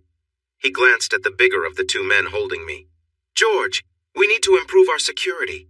And once Mr. Henry is gone, you can return his gun. But remember, Henry, don't come back or I will report you." As they pulled me away, Richard called out one last time, "No hard feelings." I wasn't sure if he was talking about me or himself. "Pleased to meet you. Hope you guess my name." But what's puzzling you is the nature of my plan. Richard's plan was one you might expect from someone with a grudge, someone who wanted to ruin past friendships and inflict pain on both of them. Why do we want to hurt others? Who knows why we do anything? He had a clever way to do it. He would charm her, destroy their relationship, and hurt them both in the process. Richard executed it all with such skill, enjoying his control over the situation. He was unpleasant, but you had to admire his creativity. It was a rare talent. I was at my lowest point. That was obvious. Nothing mattered to me anymore. I felt a deep emptiness. I thought maybe I should use a different word for nothing, but honestly, nothing else described it the same way. I had failed as a husband, failed in love, and failed at my own expectations. That's the truth. So please allow me this small joke because, as you can see, I had nothing left. There are millions of happy people in the world, maybe billions, just not in my world. I mostly lay around the house, avoided my calls, and didn't eat. What I could do was grieve. I could do that. I could mourn what Alice and I used to have, or what I believed we had before Richard took it all away. Why wouldn't I think it was real? There were no signs until the very end. Even then, it was confusing. I knew almost nothing except that she was with him until the photos came. Richard had bragged, but I hadn't fully believed him. Until I saw the pictures, I hoped she would leave him, come back to me, and we could salvage our marriage. You don't simply walk away after a decade together. I couldn't just give up. Those photos made everything clear. Every day felt the same. I sat in a big chair and listened to the recording of Richard's first call to her. Every time I thought about how Alice had pushed back against him at first, even if it was just a little and for a short time, I felt a sense of hope. I'd think, "Stay strong, Alice." But sadly, she never did. Even so, I was relieved that I hadn't harmed her. He was the real problem, the mastermind behind everything. She was just a player in his game, a tempting one for sure, but definitely not the leader he had made her believe. It would have been too much for her to witness his end, and then mine, and carry that burden forever. I really messed up. Sorry about the joke. I went through the photos, but mostly I replayed in my mind the scene of Alice with Richard. She had become shockingly good at pretending. Yes, my mind was like an old hamster wheel, going round and round, showing me the same moments and sounds of my wife's performance. Like an annoying song stuck in my head, it was relentless. I couldn't escape it no matter what I tried. I did all the things betrayed husbands usually do. I threw things around the house. I punched the walls. I cried. I took some pills, drank until I felt sick. Even with all that, I couldn't sleep, and I felt too drained to do much more than sit in that chair and think about everything. Sometimes I had to go to work. There were still tasks to handle. At least I hadn't walked away from my job like Alice had. That was frustrating. But I tried to go in mostly at night when it was quieter, letting my office manager manage as best she could. I took long drives in the desert, enjoying the cool night air. And did I mention I got another DVD from Richard? It had the last scene from his home on it, in blurry black and white from a security camera, and he had written, "Enjoy," on the cover. After that, I didn't have to imagine it anymore. That same afternoon, I filed for divorce. I wasn't going to let Alice get an easy, quick divorce without consequences. No way. I wanted it to be for cheating, emotional harm, and leaving. I also started a civil case to get as much of her property as I could. Nevada follows community property rules, but I thought it was worth the effort. The only issue was they couldn't find her to serve the papers right away, but my lawyer assured me there wouldn't be any major problems. I had more than enough evidence. He even managed to get a court order giving me temporary control over the house. I took some steps people usually think about, mainly shutting down our shared accounts and credit cards. I didn't know if I could keep all the money legally, but it didn't matter. I felt better after that. I sold the unwanted items, cleaned up the home, my home. I changed the locks and got rid of nearly all of her things. I tossed out her photos, packed up her clothes, and donated them. I did everything I could to erase her from my life. It felt much better. The bad dreams stopped. I started working again. Time went by. I thought I could never trust another woman, but I did think about dating. Then Alice came back. Alice showed up. Just 3 words, but they meant so much. One moment she wasn't there, and the next moment she was. The doorbell rang. I should have paid attention. Things were finally getting better, and I thought I was moving on with my life. But then there was Alice in the doorway, looking at me and saying nothing. It felt like a nightmare. Not again. Get out of my life. I slammed the door shut. The doorbell rang again, but I didn't answer. I was already feeling panicked. Is this how it would be now? You can't be ready for it. You can't imagine how it will feel when she comes back. She kept ringing the bell for a long time and knocked, calling to me. Please, Henry, please talk to me. Her voice was scratchy, but I could hear her. I stayed away from the door. I walked quietly around the house, trying not to make any noise. Maybe she would leave if she couldn't hear me. I thought of her like a ghost. She couldn't get to me if I didn't let her in, but still there she was. I tiptoed to the door and looked through the peephole. Her shirt looked dull, and her hair was messy. She had a bruise on her arm. Alice looked worn out, but she wasn't much different from when I saw her before. Henry, please. I'm so sorry. Please talk to me. Finally, she went quiet. After a while, I looked out and didn't see her anymore, so I thought it was safe to leave. I opened the garage door and backed the car out. It was hot outside. Spring in Las Vegas felt overwhelming, and sitting there in the shade was Alice, staring at nothing. I quickly closed the garage door, watching it lower. Hurry! Hurry! Just as it closed, I saw Alice lift her head and start to stand up, leaning on the wall for support. I rolled down my window and called out, You're not welcome here. If you want to talk, see my lawyer. If you're still here when I get back, I'll call the police. She stood up and said something, maybe, please, and walked a bit closer, but I drove off before she could say more. What should I do? How could I make her go away? What if the police believed her? I felt frustrated and angry. Just leave me alone. I spent the night at a motel. The next morning, I asked my office manager to call security if Alice showed up. Don't you think you should talk to her? She asked. Maybe you should look for a new job, Sherry. She looked taken aback. I'm sorry, I didn't mean that. But you don't know everything she did. I can't really explain without it being inappropriate. Sherry was quiet most of the day, canceling my meetings while I sat at my desk and gazed out the window. Around 4:30, she came in and closed the door. Henry, you can fire me if you want, but I've known you a long time. You need to clear things up. Talk it out, then you can both move on. You don't know all the reasons why she acted the way she did, and it's time to stop letting Richard control you. That's all I have to say. What had I done for weeks, even months? I had tried to talk to Alice, but she wouldn't listen while she was with him. When I walked towards Sherry, she flinched as if I might get angry. I leaned down and gave her a light kiss on her head. I know you mean well, but I can't do that anymore. On the drive home, I kept thinking, please don't be there. Please be gone. I can't handle this. Alice was still sitting in that spot of shade.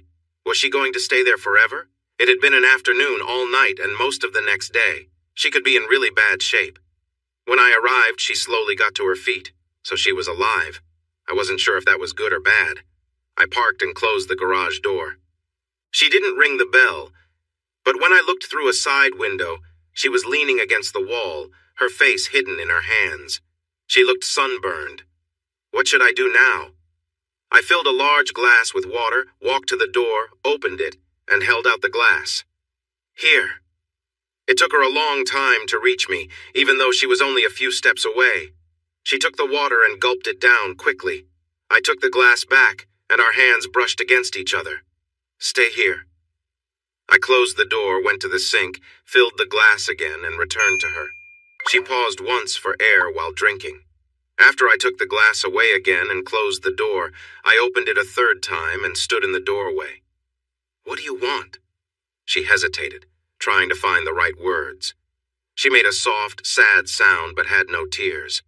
Finally, in a small voice, she said, I'm sorry. I held the door and looked past her at some cactus. Please, I'm so sorry. Please help me. Go away. Let me come home. I'm sorry. Alice's voice was barely a whisper as she started, but then fell silent. You can't stay here, I told her firmly. For a moment she said nothing, just stood there, hesitating. I wondered if she'd say anything at all or simply wait for me to give in. I don't have anywhere to go, she finally said. Then find a place, I replied, frustration building. She looked down, her voice trembling. I don't have any money, no job, I don't have you. I don't have anything. She began to sob, her voice catching in her throat. I knew what was really bothering her. She didn't have Richard Moriarty. Then go to Deb's, I suggested, but her tears only came faster and she didn't bother wiping them away as they fell. She won't speak to me, she said, her voice barely audible. Why not? Just because you left me? She shook her head. It's more than that, please, Henry. Listen. When I was with him, he had this idea. He wanted me to involve her. I tried to talk her into it, and I ruined everything. She buried her face in her hands, her shoulders shaking as she sobbed. What have I done? How could I do it? I'm so sorry, Henry. Please forgive me, please. So after all this, you come back to good old Henry, I said bitterly, hoping maybe I'll just forget everything? But she kept crying, her words broken and shaky. Finally, she looked up, pleading. Henry, I know you hate me. I did awful things to you, but I need help. Just for a little bit. A few nights, that's all. Please, Henry. I'll do anything, just please. I hesitated, anger simmering as I took in her desperation. Why didn't she ask Richard for help? No doubt she'd tried, and I could only imagine how he'd reacted.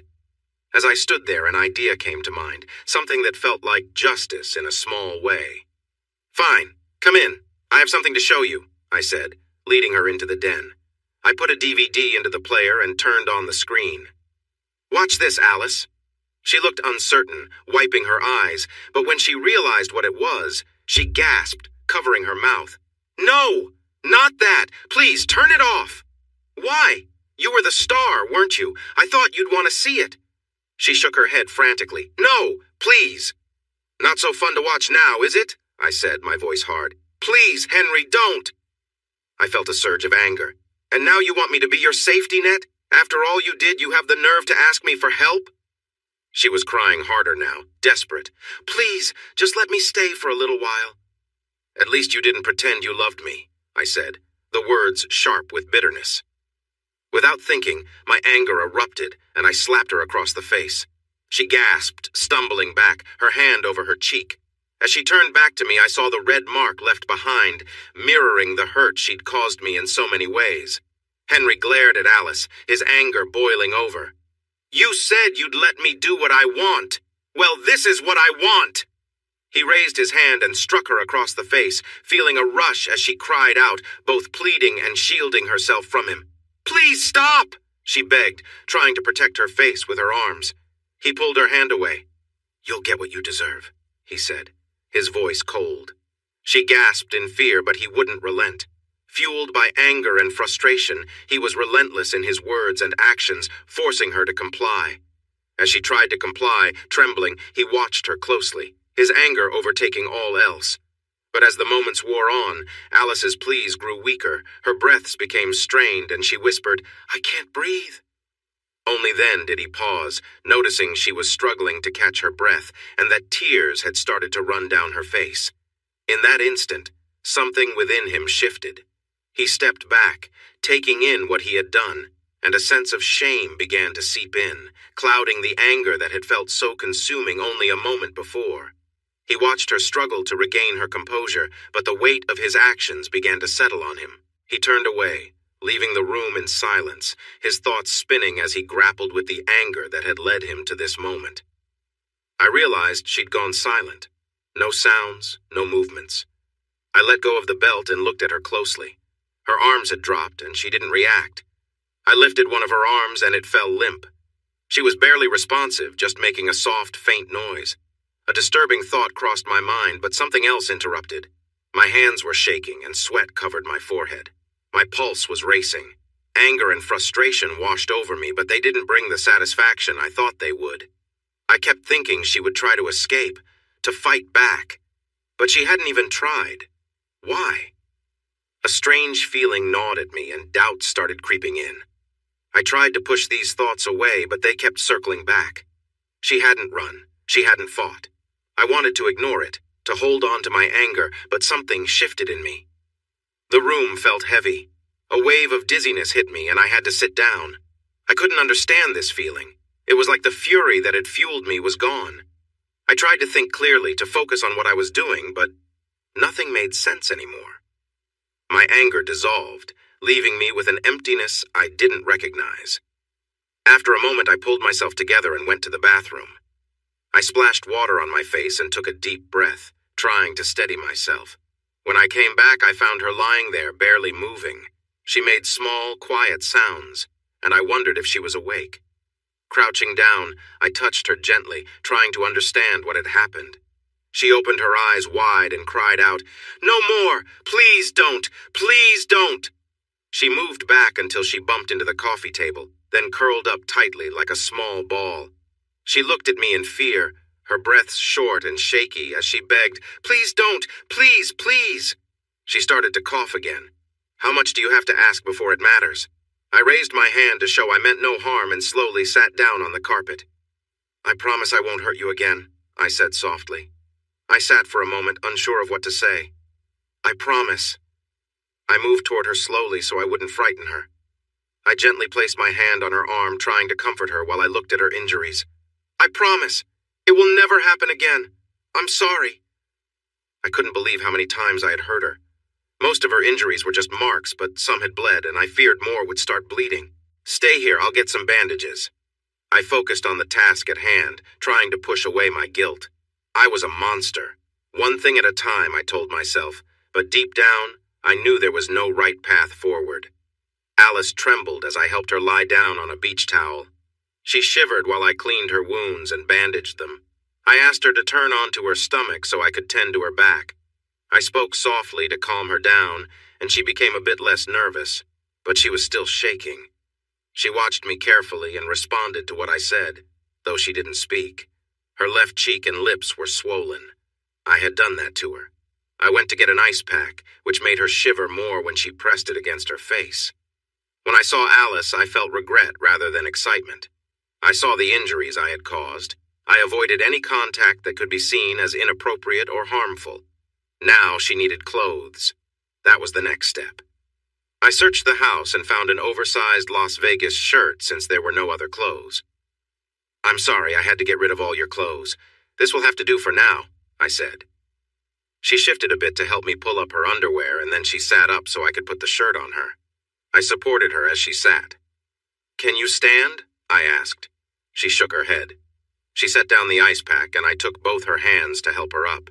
She was so unsteady that I had to let her lean against me for support. I could feel her still trembling. "Have you eaten anything?" She shook her head and rested her face on my shoulder. I would have thought she wouldn't want to be near me. I was afraid of letting her get close, afraid of what my feelings might lead me to do. When she finally spoke after the storm, her voice was rough and hard to hear.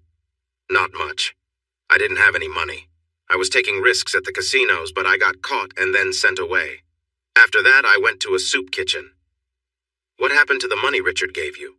I noticed the scent of her hair but turned my face away, not wanting to be too close. "It's gone. I spent it on motels and food. My car broke down.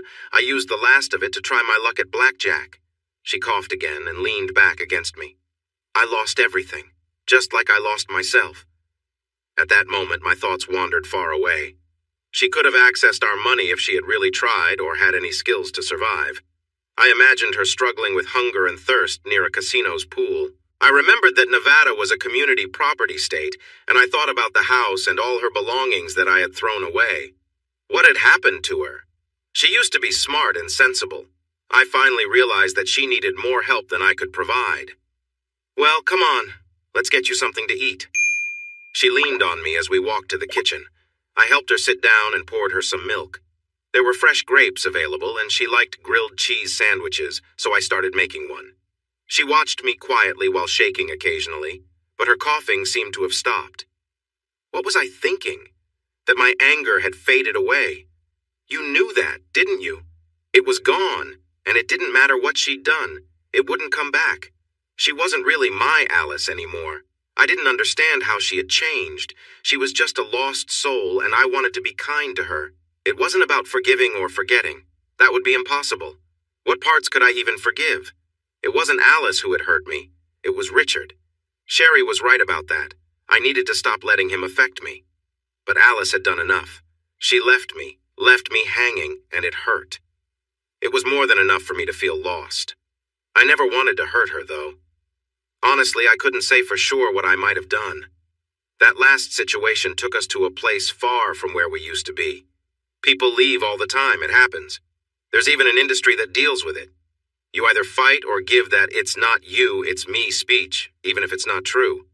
Then you hire divorce lawyers. As for the rest, I couldn't erase the memories of the things Richard showed me, though Alice might never have known about them. They were just part of Richard's collection of memories, things he would look back on when he was older and perhaps regretful. Those things were not the worst of her choices. It was her conscious decisions that hurt the most.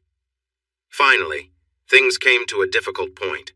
It was hard to see her acting in such a way, putting herself down in front of me. I felt helpless, watching her show loyalty to someone else. It was tough. It still feels tough. Was it something I could forgive? What does it even mean to forgive? To move on? To let go of the anger I felt about her past choices? I knew I needed to find peace within myself. If I could achieve that, perhaps I could manage everything else. Others have forgiven even worse things. I once heard a survivor talk about forgiver her captors. I'm not sure I'm as strong as they are. Still, Alice hadn't hurt me in a physical way, so maybe it wouldn't be so hard for me. I wasn't sure, but the anger was fading. You know this already. Then there was another challenge. I needed to find a way to earn her forgiveness for how I had treated her. Her cheek looked painful. I gave her the ice pack again and told her to keep it on until it felt numb. What was going through her mind? Did she wonder if I would help her, or if I might hurt her again? I think she trusted me. We didn't say a word while I cut the sandwich. What do you say to someone after hurting them? You look nice, I blurted out. Oh no, what an awkward thing to say. She tried to smile. I washed my clothes in restrooms and hung them out to dry. You kept things neat, I replied. Why bring that up? I should have stayed quiet. Don't mention the rings. I could see the outline of them through her shirt. Ignore them. She spoke softly. At first I thought he might take me back. Later I felt I needed to find a way to get by, and that meant looking presentable for customers. She sighed. I tried to find a job at a casino, but security caught me. I didn't ask how that went for her. And you thought about giving up? She looked surprised. How did you know? I'm sorry, I shouldn't have asked, but it just felt right to mention it. She started to breathe quickly and cough again. I'm sorry, Alice. You'll be okay, I promise. I grabbed a dish towel to dab her eyes, but she pulled it away and covered her mouth instead. After the coughing stopped, she said, I didn't mean to try. I was staying at a shelter, but then... She paused, gasping for air. I thought she might not be able to finish. I was hurt by some men, and a lot of my belongings were taken. We were quiet for a while. At that time, I thought about giving up, but I wasn't strong enough. It was always on my mind. I'm really sorry, Alice. I shouldn't have brought it up. That's all behind you now. Things will get better. You'll see. Maybe if I said it enough, she would start to believe me. She was surprisingly open about everything. I thought she would share any story I asked about. I didn't ask if her choice to sell herself had led to her being hurt, or how many men had taken advantage of her. She was beautiful enough to be a successful escort, but she would likely know little about handling the risks. The fact that she had been hurt helped explain her mindset, but it was just one event in a long line of difficulties that had pulled her down. She didn't need to tell me every single detail. There was another problem. She wouldn't eat. You have to eat. You need your strength back. But she said she just couldn't. Finally, we agreed I would eat half of the sandwich, and we would take turns taking bites. She took small bites, which made her cough more. She had a tiny nibble of a grape. That was all before she seemed to drift off again. Come on, let's get you to bed. She started to sway as soon as she stood, so I let her lean on me again and helped her to the bathroom. I found a new toothbrush and some expired cough medicine. Then I took her to the guest bedroom. I noticed some marks on her arm were seeping through her shirt. I realized I would need to take her to a clinic. They would notice those marks. They would understand. There were many things to check. The injuries from before, the chance of infections, her lungs. But the marks were a serious matter. I would have to report myself.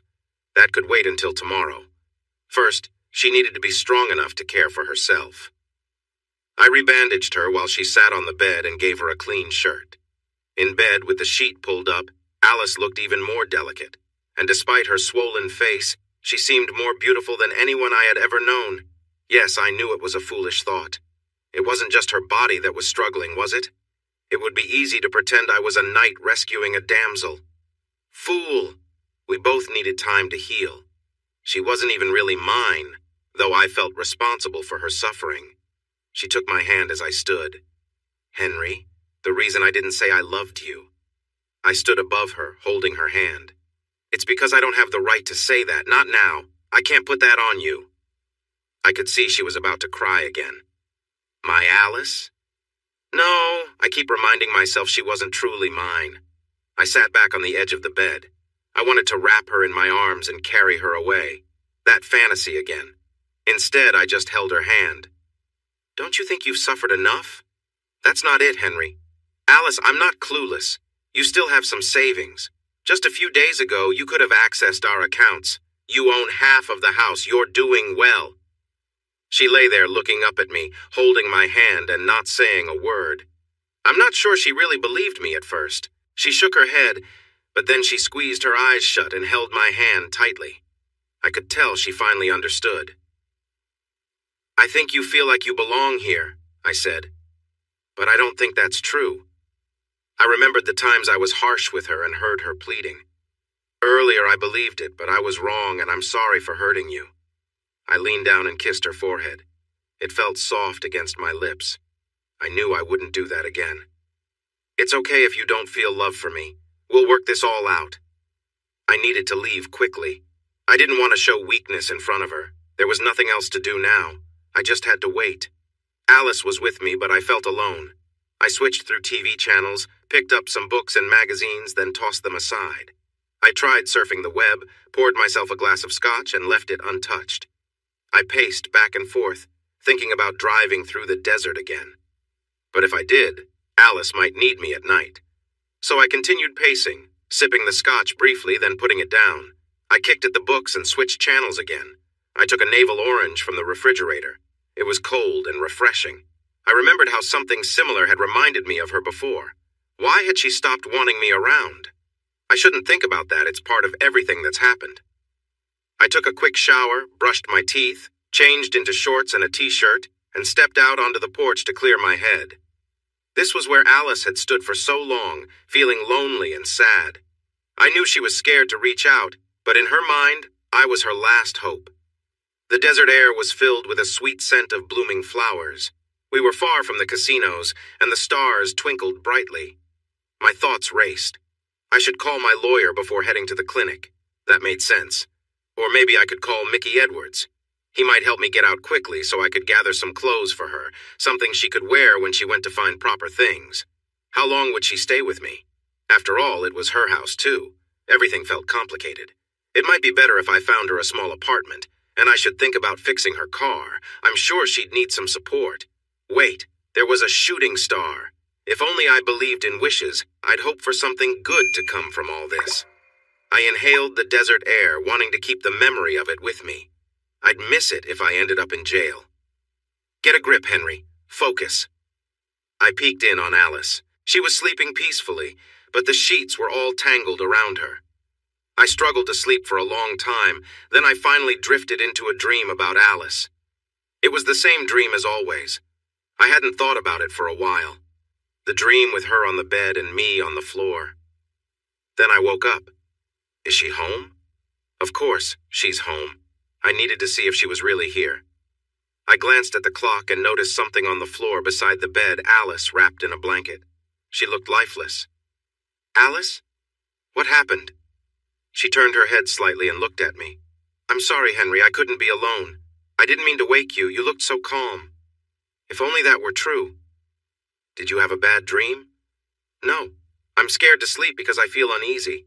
It happens when I'm awake, too. It's like a wave that hits me suddenly. I don't know how to explain it. Panic attacks. I can't control them. I was scared being alone. I'm really sorry for this. Could I stay in here with you? I promise I won't disturb you. Of course, just come up. She hesitated. No, I don't want to be a bother. It's fine. You'll feel more comfortable up here. She climbed onto the bed, staying on top of the covers. Get under the covers, Alice. You might as well be comfortable. We've shared beds for years. She slid under the covers, facing away from me on the edge of the bed. I watched her for a while. Just as I began to drift off, she jolted like something had startled her. Alice? I reached for her. I'm sorry, Henry, I'm bothering you. Her breathing was heavy and she sounded frightened. Okay, let's try something different.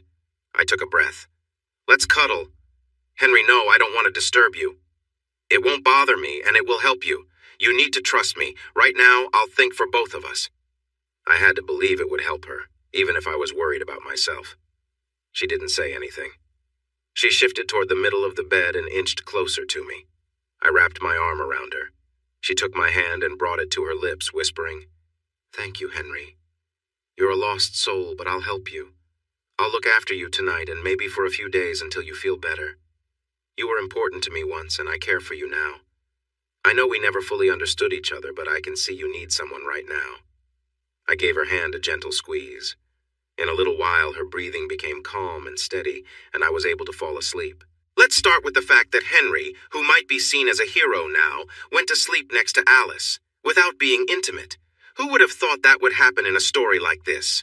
What could come of it? I can tell you that later in the night she woke up twice, frightened from bad dreams. He comforted her, rubbing her hair and speaking softly. Still no intimacy.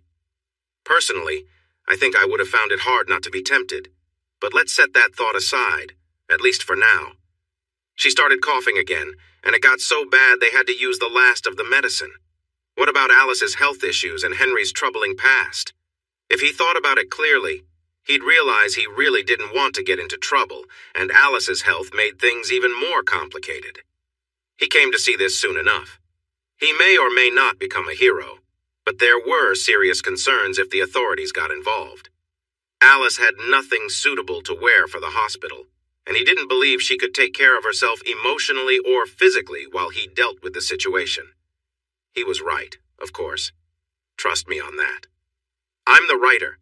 Some readers might say things like, well, it's her own fault. That's a serious moral argument, but it wasn't Henry's view, so he had to focus on helping Alice. He lay awake for a long time thinking instead of sleeping. Meanwhile, after he comforted her twice, Alice found herself feeling very close to him. Or maybe she was falling for him again. But don't think you know where this is going. Don't jump ahead. Personally, I wouldn't trust such quick feelings, but they felt real for her. Even she realized there were issues, and she thought to herself, I can never tell Henry that. I might agree with her, and I wouldn't want this to turn into a typical romance story. So let's put that aside for a moment. Things will sort themselves out one way or another. Henry woke up around 8 and called Mickey Edwards. Alice was still asleep, and her breathing was not sounding good. Mickey might still be sleeping too, at least in stories. Private investigators often work at night, but he seemed like the best person to contact first. His wife, Maria, answered on the third ring. This is Henry Jekyll. I'm sorry to call so early, but can I speak with Mickey? It's about my wife, Alice. We need help, quickly. Oh, right. The Richard Moriarty case. Maria's response surprised Henry, but you and I know that spouses often know a lot about each other's work. He's out on another case right now. I can pass a message to him. Please tell him it's important and that she needs medical attention. Wait, stop. Is this an emergency? No, no, but we need some help. Mickey called back in 5 minutes. Henry, before you say anything, I'm going to ask some questions, and you just give me the main points. Don't mention anything about what you might have done. Got it? Okay. Is Alice hurt badly? No, but wait, I'm not completely sure. I know she needs medical care. What kind of medical care does she need? She came to the house on Thursday. I let her in yesterday. She's been hurt and has trouble breathing. She also has a bad cough. It might be pneumonia. And for some reason you haven't taken her to the hospital yet? Mickey, if we could, we could use a little more privacy. Come on, Henry, be honest with me. If it's serious, hang up and call 911 right now. It's not an emergency. Trust me. Don't mess around with this. Are you sure it's not critical? It's not, but she needs a doctor. You're at home. Yes. And she's okay for now? Yes. I'll call you back. And you better be telling me the truth, or I'll contact the police so fast you won't see it coming. Soon after, a doctor will visit. The service won't be covered by insurance and will be costly. Henry. Okay. How much? Mickey. More than 1,000. Henry. 2, 5, 10, 15. Mickey. Not over 10. Henry. Okay. I'll need to get the money together. Mickey. It's covered. You'll get my bill, and I'll be over later to check on Alice. Alice? You need to wake up. A doctor is coming. He touched her arm. Alice? She looked at him and seemed confused about her surroundings. What? You said a doctor? Oh, my Henry, stop it. Focus, Alice. Control yourself. You need to think clearly. Henry gave Alice one of his long-sleeved shirts to wear instead of her shirt. She used to love wearing them at home. You'll look better. Now you need to eat something. I can't. You have to. Just a little. I brought you some toast and juice. I can't. You have to. Just take a few bites. And I need your clothing sizes. Blouses, pants, undergarments, shoes, and bras. I don't understand. Alice took a small bite of the toast. I'm getting you some basic clothes until we can do proper shopping. I don't understand. But she was waking up. Sherry, it's Henry. I'm sorry to call on a Saturday morning, but we need some help. Did I just hear you say we? Want to explain? It's about Alice and me. So, she's at your place? Yes. You finally let her in? Yes, I did, but she's in bad shape and a doctor is coming over. What? Henry, did you do something to her? Please, Sherry, I'm not hurting her. A doctor is coming over and she needs some clothes. What do you mean she needs? I got rid of all her old clothes, and what she had on was torn. If you can, could you get her some basic clothes? Just simple, everyday things. I have her sizes. Henry, what did you do to her? Please, Sherry, you can see her when you get here. Can you help? Yes, but Paul is coming with me. She'd better be okay. Everyone believed Henry had hurt Alice, and it seemed that way. Alice did finish her breakfast and change clothes, but after using the bathroom, she lay back down. She felt like she couldn't breathe well. Henry wanted to stay close in case she needed anything, but he didn't know what to say to her. Alice didn't know what to say to him either. It was awkward. He offered her bacon and eggs with toast, but she said she couldn't eat more, so he brought her some juice and a banana to snack on. Then he waited for the doctor. Sherry and Paul arrived quickly, faster than Henry expected. She brought everything he asked for, including a nightgown, a robe, and some toiletries he hadn't thought of. They walked in without knocking. Sherry put the bags onto the coffee table and looked at Henry. Where is she asked, clearly worried. In the bedroom, this way. No, you and Paul stay out here. I will talk to her alone. She went into the bedroom and closed the door. Henry and Paul sat down to wait. What happened? Paul asked. I don't think I can tell you, Henry replied. It's a privacy thing. You know Sherry will ask me later. Then you'll find out then. Sherry came out and quietly closed the bedroom door behind her. She approached Henry and said softly, Give me the belt you used on her. The belt? Yes, the belt. Hand it over. Henry took the belt from a drawer and gave it to her. Sherry examined it closely, noticing some marks on it, then stepped forward and swung it towards Henry. He stepped back, startled. Stay calm, Henry. Breathe deeply. Trust me. Don't let anger take over. Just breathe. He took a moment to steady himself. Henry held still and finally said, I won't let you hit me again, Sherry. Paul stood a little ways between them, unsure of what to think about what had just happened. Sherry held the belt away from her. But it's okay for you to use it on Alice? Is that how it is? Henry stood still. No, it's not okay. Nothing about it was okay. But I did it and I can't take it back. Why shouldn't I just report you? Okay, I get it. Do what you think is best. If you promise to look after her while I'm in custody, that's fine by me. Sherry paused to think. First, you need to tell me your story. What happened? What's your reason? There were reasons, but not excuses. I lost control. It won't happen again. And? That's all? Many people who hurt others say that, but it happens again. What do you want me to say? Didn't she tell you? She says it's all her fault. There was some silence. Yeah, many people in bad situations say that. Are you saying that? No, it wasn't entirely her fault. She had a part in it, but it wasn't her fault. Then tell me. Be clear, from the start. He shared his story. Sherry knew about the leaving and Alice showing up. She definitely knew about the punishment. She had made Alice show her the marks. The rest? Just bits and pieces. She didn't know about Richard throwing Alice out or anything about the pictures. Henry opened his laptop and showed the photos. Most of them didn't surprise her, like the collar and the wine incident. But the last photo? That looks like the start of something disturbing. What's that mean? Henry looked at Paul, who didn't reply but had an interested look. It's a type of adult film, originally from Japan. It involves a woman and many men. She shook her head. No way, that's not real. It is real. Just look at it. She turned to Paul. Is it real? It is. Don't look at me like that. I know about it. Henry had an idea what kind of videos Paul might search for later, and Sherry didn't want to dwell on that. Henry continued. They take turns getting close to her. No. She began to visualize a more disturbing scene. You wanted to know. Sometimes they collect and share what they produce. No! Stop! Sherry covered her mouth and turned away. I'm sorry. I shared too much. I don't know what Alice went through. Richard sent me just one image with the 6 men. Sherry thought, 6? Just 6? Paul made a face as if to say, wow. A few have already finished. I'm not sure how far it went, but it was real. And look at what Richard wrote on her. Henry, wish you were here. It's a bit blurry. It was quiet again. Sherry looked thoughtful. Paul appeared curious. Henry looked sad. Sherry said, That's what made you lose control. No, there's one more part. More? Yes. Henry hesitated. After that, I went to Richard's house. I had something with me, but they caught me.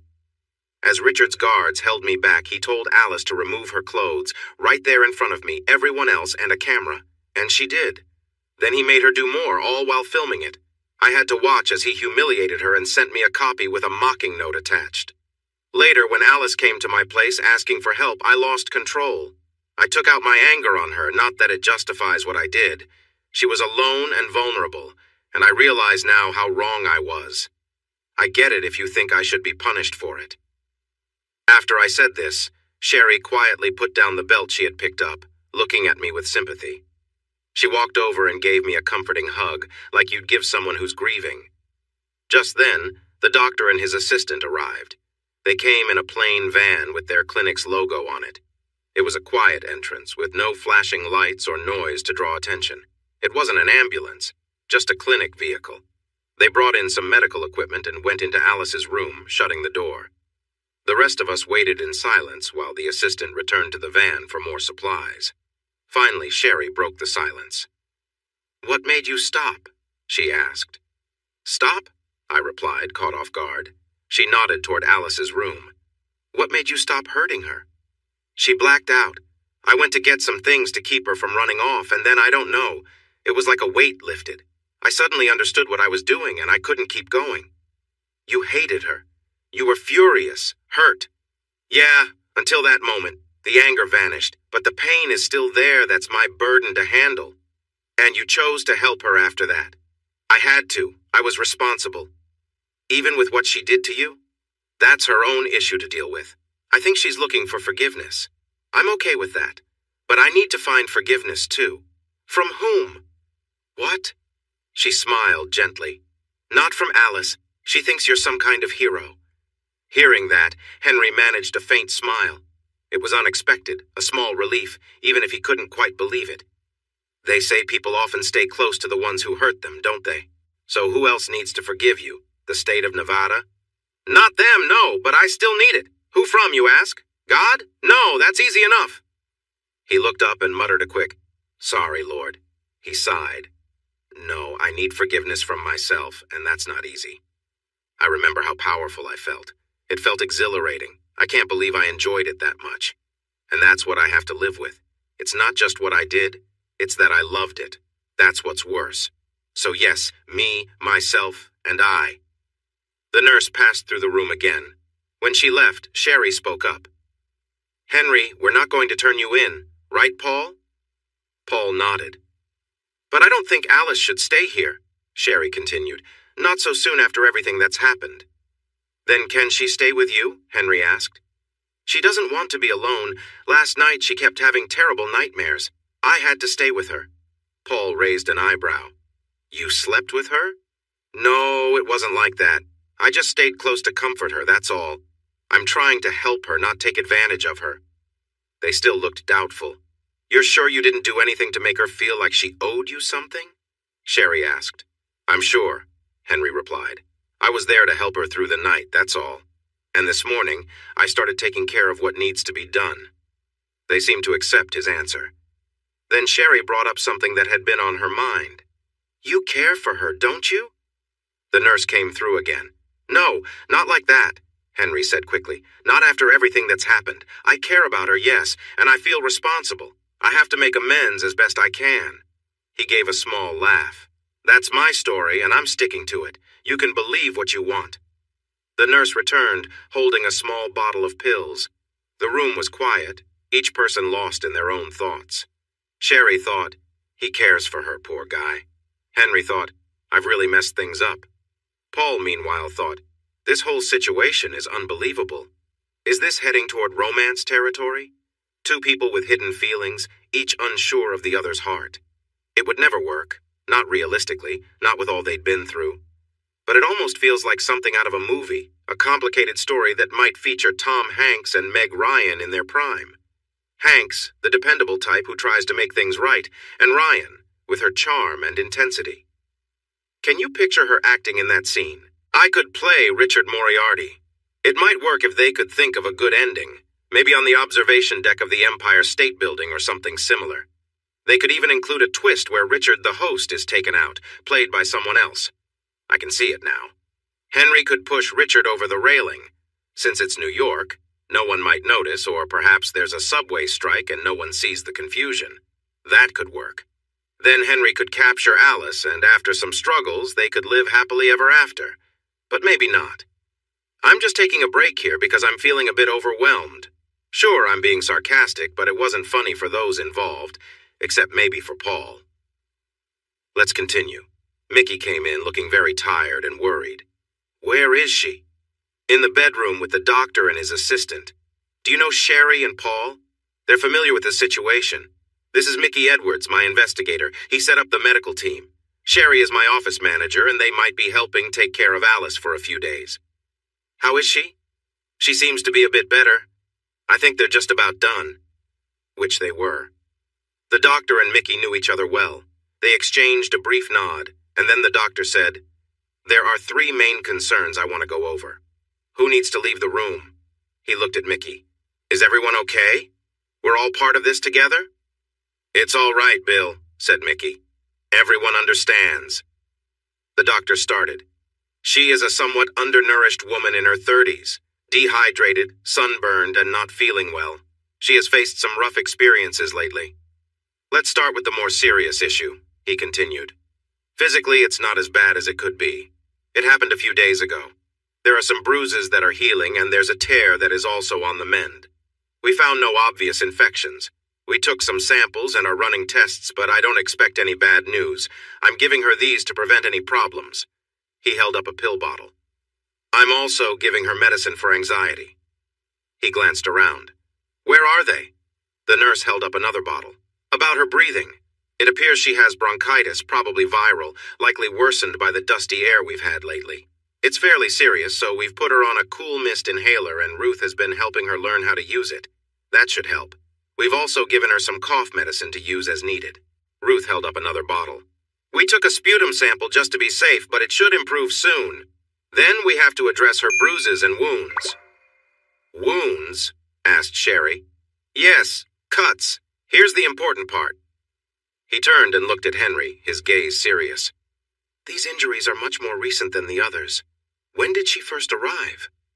The nurse was also looking intensely at him. There was a brief pause. I let her in yesterday afternoon. Yesterday. All your troubles seemed so far away. Where did that come from? He glanced over at Mickey. Mickey, the wounds look like they are about a day old. Henry replied. Okay, I see what you're saying. Do you have anything to add? No, I don't. Mickey stayed quiet. You said you let her in. What does that mean? We're not living together. You're separated? I've started the divorce process. But she came here anyway and you let her in. Yes. Why did you do that? I don't know. She said she had nowhere else to go. So, you let her in. She said she had nowhere else to go. She's still my wife. Where does she live? I don't know. How did she get here? I thought she walked. I don't know. She said her car broke down somewhere. Your house is quite far out. How did she make it here after getting those injuries without a car, without proper clothing? I can't answer that. She has clothes on. Mickey asked, What kind of injuries does she have? Marks from slapping and being hit with a belt, on her face and body, on bare skin. Mickey stayed calm as he thought about this. How serious are they? Sherry, who had been standing, moved over to the coffee table and sat down. None are infected. I used medical glue on a few. What's that? Asked Sherry. It's a special glue for wounds. They should heal fine. Sherry and Mickey nodded. What? Mickey asked. Has she said about what happened? The doctor continued to glance at Henry. Not much, except that she believes Mr. Jekyll will protect her. I will, Henry said. Mickey interrupted. Can I see her with you and Ruth and ask her a few questions? Sure. As they left the room, Mickey leaned close to Sherry and whispered, The belt is showing. A couple of minutes later, Mickey opened the door. Sherry, could you come in here for a moment? Soon the four of them came out together. This is our plan, Mickey said. Alice will stay with Sherry and Paul for the next few days. Okay, Henry replied. Paul stayed quiet, but it was clear he was thinking. I think she might need to see a counselor. She's been through a lot. Night terrors and such. Yes, PTSD. Ruth? The doctor seemed surprised that Henry brought it up. I'll take care of it. I also want to see her again on Monday morning at... Ruth finished. I've checked. We have an appointment at 7:30. 7:30 Monday morning. We'll have the test results and Ruth will set up a meeting with a therapist. Mickey added, Given her experiences, I think we need someone very understanding. Mickey, Ruth exclaimed. You know us better than that. She turned to Henry. Make sure to bring her insurance information. I think her purse and all her details were taken. Well, the doctor replied, that will keep you busy while you're here alone. He wouldn't speak to Henry except through clenched teeth. After the minivan left, Mickey turned to Henry. Wow!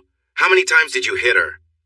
Look, if you think you need to call the police, I understand. But, Sherry said quickly, you should get the whole story first. I don't want to lose my trust with Bill, but I want to know more. Henry, you should show him the photos and video. Photos? Video? Sherry's eyes grew wide. He doesn't even know about those? And he's your investigator? There are recordings too. You've heard them. I don't want to see them again, Sherry muttered. But I think I should. Paul looked pleased. Things got worse after Henry showed everything. Oh, sorry. I know many of my readers are guys. They want to know how this viewing went with Paul and Sherry. Well, there are some things I'll keep to myself for later, but yes, they were affected. With Paul, it was what you'd expect. Now that he knew what to expect, he sat ready for the highlights. If you watched him closely, you'd almost think he was getting a bit restless. As for Sherry, it was harder to tell. To me, the author, it seemed like seeing it again bothered her. I could be wrong, but her eyelids got heavy and she flushed. She didn't look away from the screen. She even licked her lips once. and she raised a hand, not to her mouth, but just above her chest, keeping it there until it was over. She stared at the screen for a moment after it all ended. Like I said, I might be reading too much into this. And Mickey? He got really frustrated with Henry for not sharing everything he should have. Then it got worse because Alice didn't want to go with Sherry and Paul. Can I stay here with Henry? Look, we promised the doctor. He won't know. Henry turned to Sherry. What do you think? Well, she said sharply, if you don't mind having her around. Calm down, Sherry. It's like she was starting to like him. But I'm bringing you guys dinner tonight, and I'll come by tomorrow and take her to her appointment. Why not just be her caretaker, Sherry? You know Henry can handle everything. Just remember, Paul said, no funny business. He flashed a big grin. Henry muttered, right, but inside he felt an intense frustration. Where's the belt? Mickey asked. It's under the couch cushion. I'll take care of it, Mickey replied. Sherry glanced toward Alice.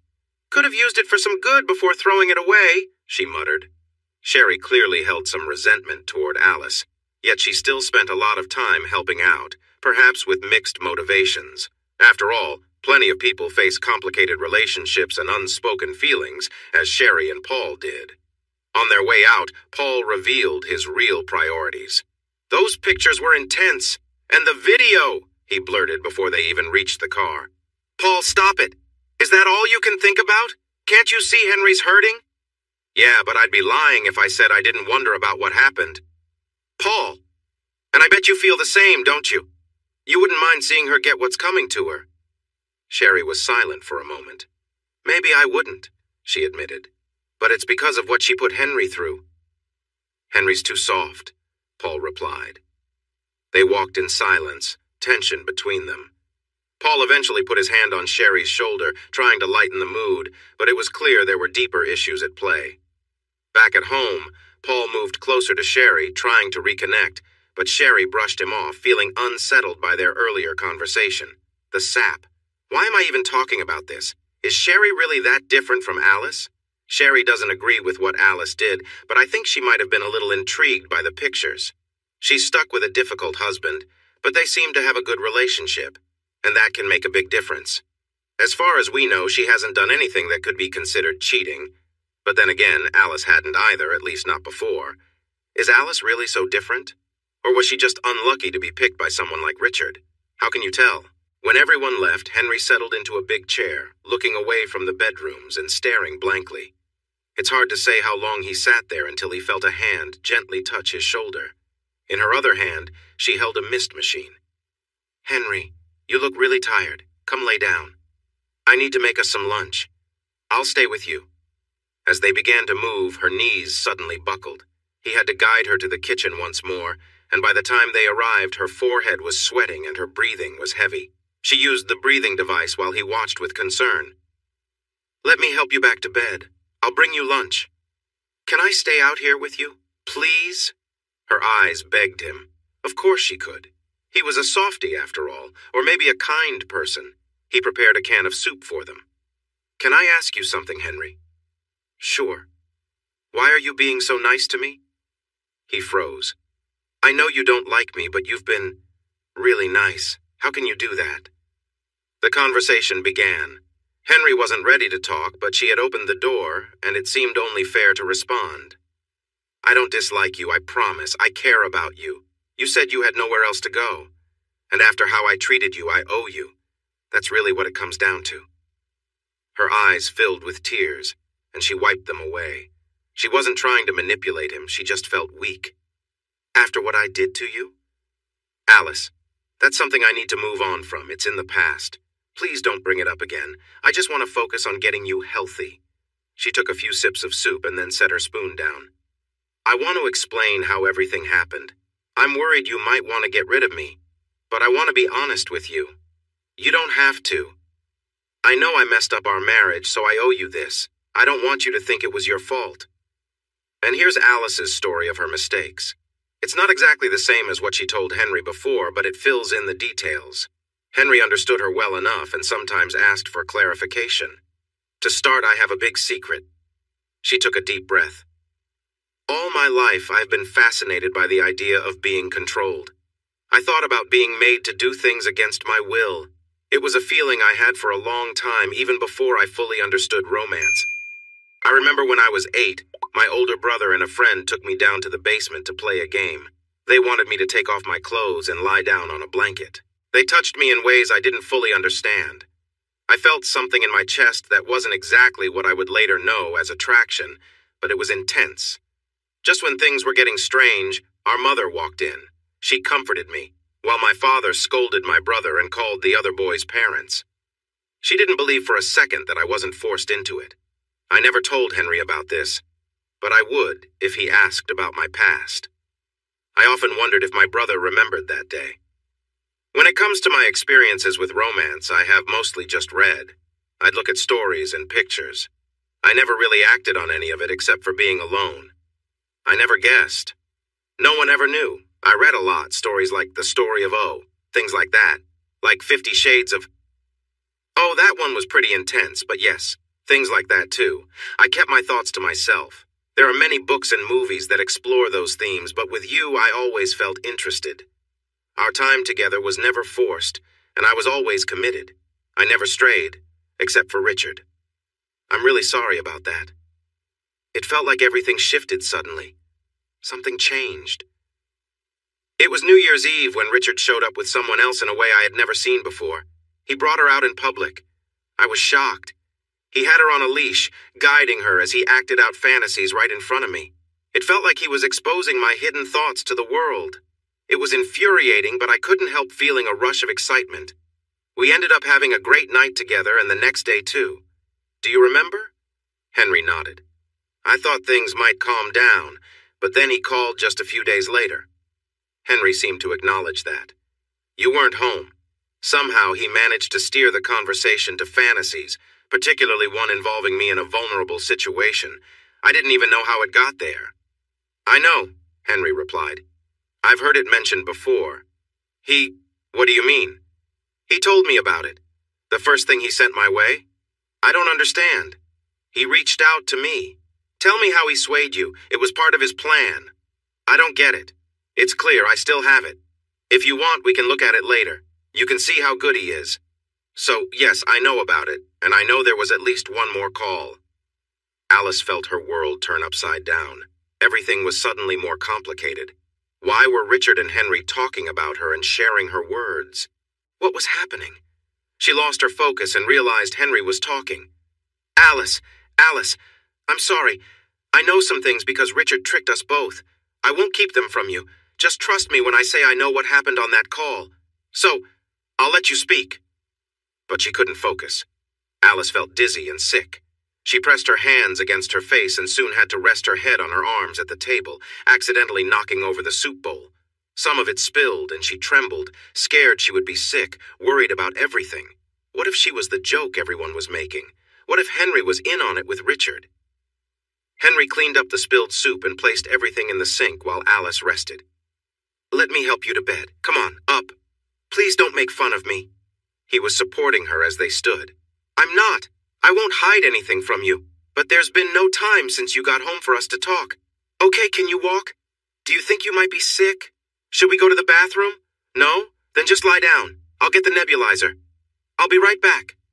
Slowly, she began to feel a bit better. Her stomach calmed down. Henry thought she might fall asleep, but she wanted to know the truth and needed to share her own truth. There was another call, Henry. She was frustrated thinking about Richard and everything he could do. He called, and I let him take control. He could read me like a book. I had never cheated before in all our time together. I know I keep saying it, but please trust me. He somehow convinced me. I talked myself into it, telling myself that everyone does it at least once. This would be the only time. You would never find out. We planned to meet. At your office, one of the days you stayed late? No. She laughed bitterly. Richard doesn't go to you. You go to him. I got home late that day, but he didn't come to my office. It was at one of his places not far from here. I left early to get there. It was a small spot in a strip mall, close to a Chinese restaurant where she and Henry had eaten several times. The door had a plain business name that Alice later noticed was usually locked. Inside, however, it was a nice meeting space with thick carpets, lovely furniture, and soft lighting. There was soothing music playing, like that in a spa. I expected something different, maybe like a scene with his assistant, Alice said. Diane, Henry replied. Yes, her, I never met her, but I thought it would be like that. Instead, it was completely different. There were two women there, Juliet and Justine. Those probably aren't their real names, Henry said, thinking. I know, Alice said, looking down with a smile. I've read a lot in my spare time, but those were the names they always used. Juliet and Justine were there to greet her. One was tall and blonde, while the other was shorter with dark hair. They both had strong accents. They took Alice's arms and led her into the main room, which looked like a cozy home theater. Richard was sitting in a large leather chair. He stood up to greet her. She didn't remember everything he said, but she recalled seeing someone with red wine on a silver tray. She was served first, and she didn't see anyone else there. Richard introduced her to Justine and Juliet, commented on her looks, and asked how she felt. He told her that if she wasn't ready for what was coming, she should leave now. Alice felt nervous, but said, I'm ready, Richard. They finished their drinks. Good. Those will be your last words unless I ask you to speak. Nod if you understand. Alice nodded, feeling an exciting thrill. She was starting to feel different, not just nervous or excited, but lighter, almost floating. Her heart raced as the room seemed to dim. She swayed slightly, and Justine, or maybe Juliet, held her steady.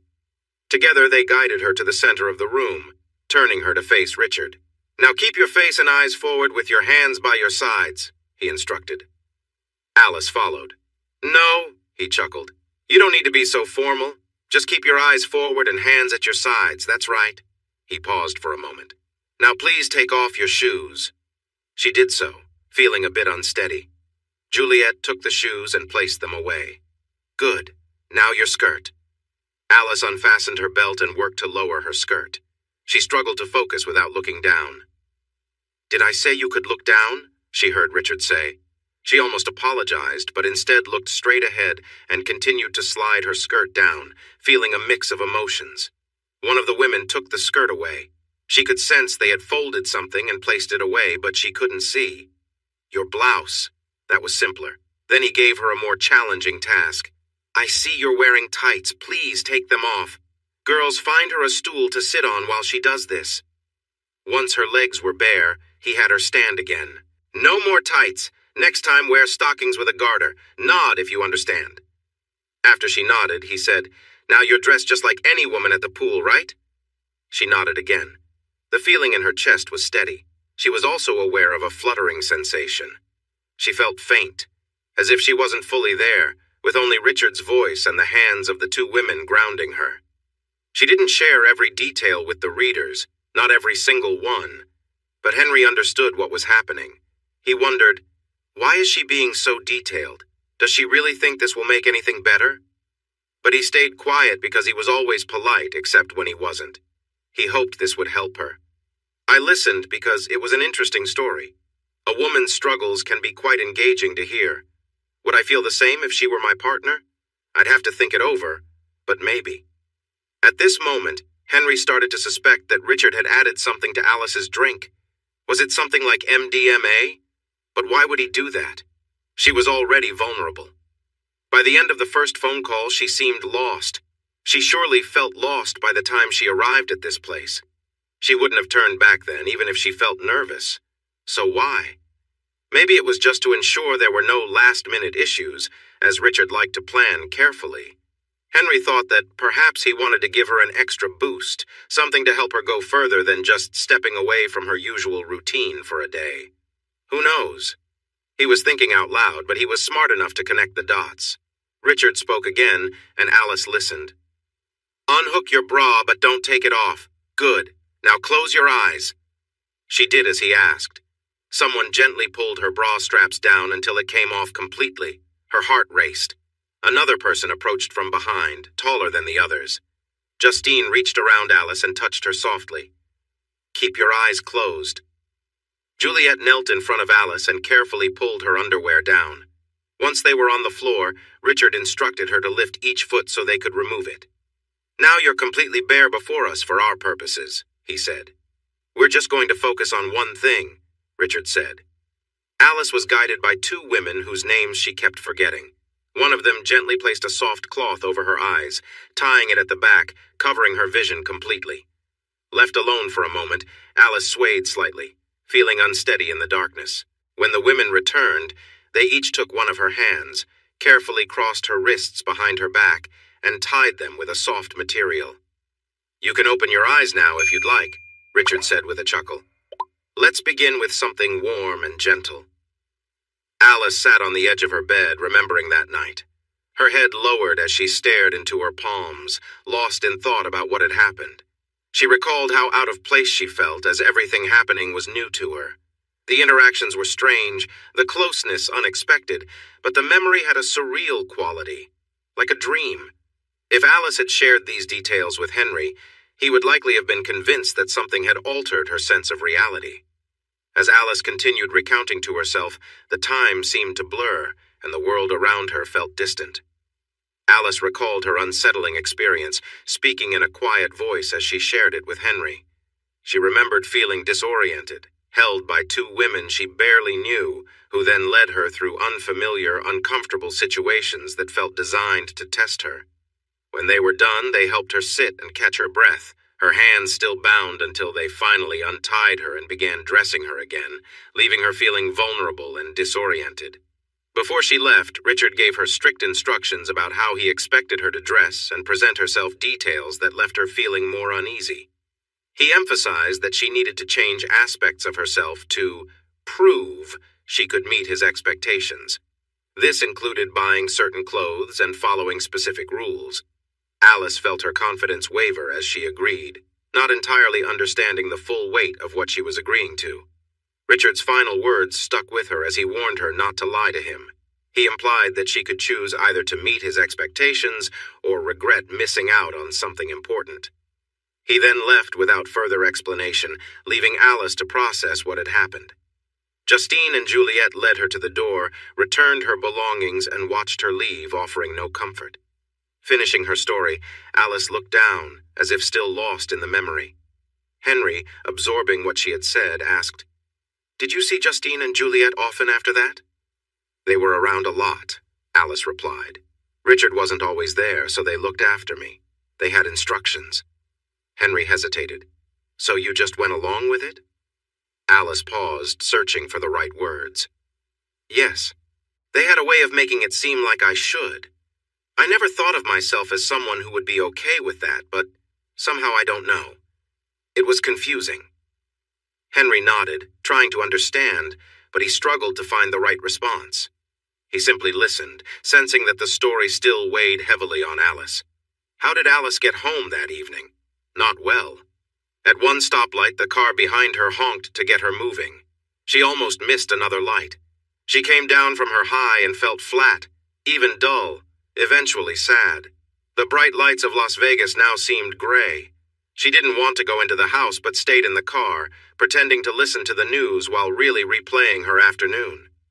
She tried to avoid Henry as much as possible. Was she feeling guilty? Yes.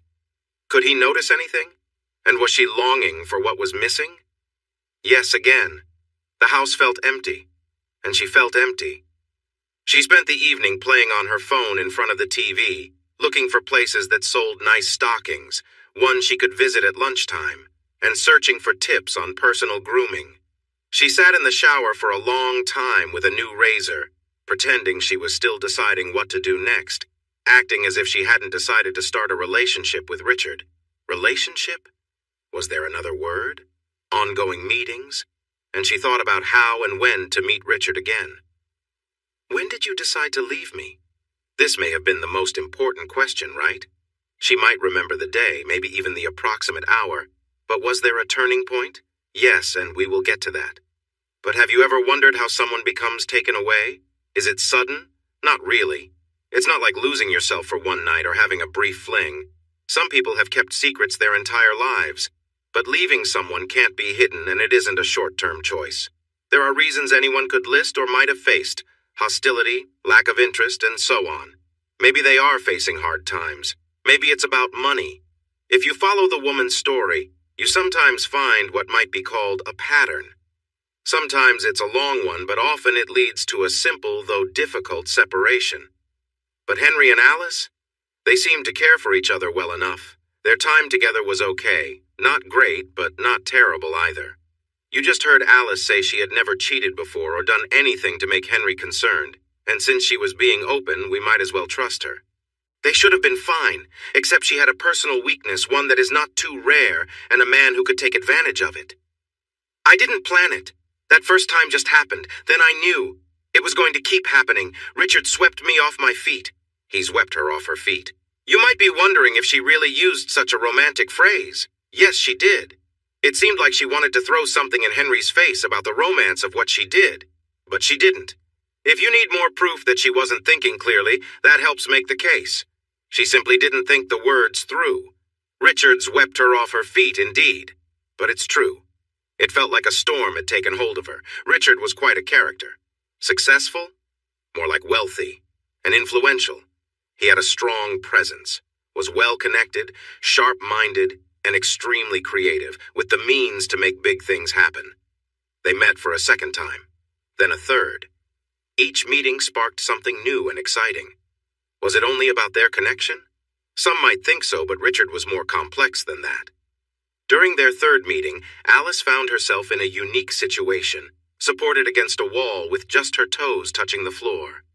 As they shared a special moment, Richard rolled out a full-length mirror so she could see herself. You're truly beautiful, and you can shine even brighter. He placed a stunning blue sapphire necklace around her neck and said, Look at yourself. Then he showed her matching earrings. I want you to stay calm while I put these on. You can express yourself. Next, he helped her feel beautiful in a different way, and when he stepped back, he called her beautiful again. You're magnificent, such a lovely person. She admired herself as he explored the way she looked. They looked amazing together, and she felt great about herself too. Later, he told her she could keep the jewels. But where will I hide them? You'll have to find a clever spot. Richard had connections. 2 nights later, he took Alice to a fancy cocktail party when she was meant to be out with her friends. Meanwhile, Henry was at home, puzzled about why he hadn't heard from her. There, Richard introduced her to several important people, including politicians and a famous writer. She wore a beautiful new dress along with the jewelry Richard had given her. Many women complimented her on them. Richard said he wanted to take her to Europe, then to Morocco. Why Morocco? It was something different. Alice soon found herself lying, spending time away from Henry. This change happened quickly. Her main worries were keeping Henry from noticing the hints of her new life and her jewelry. When Richard suddenly asked her to leave everything behind and come with him, she didn't know how to respond. But I can't. Henry. Alice, I can't wait for you to decide. You're halfway here already. You can come with me or stay. It's your choice. I can show you more or you can remain in your ordinary life. But, and don't be so certain he will be devastated. He often complains about you. Complains. You always seem to want more or different things. You're hesitant about trying new experiences. You've changed. There are new ideas he wants to explore. Honestly, he has no idea what he has. When? Almost every time we chat. You talk? More than you think. But I couldn't. Leave him? You just pack up and go. I'll handle him. What about my job?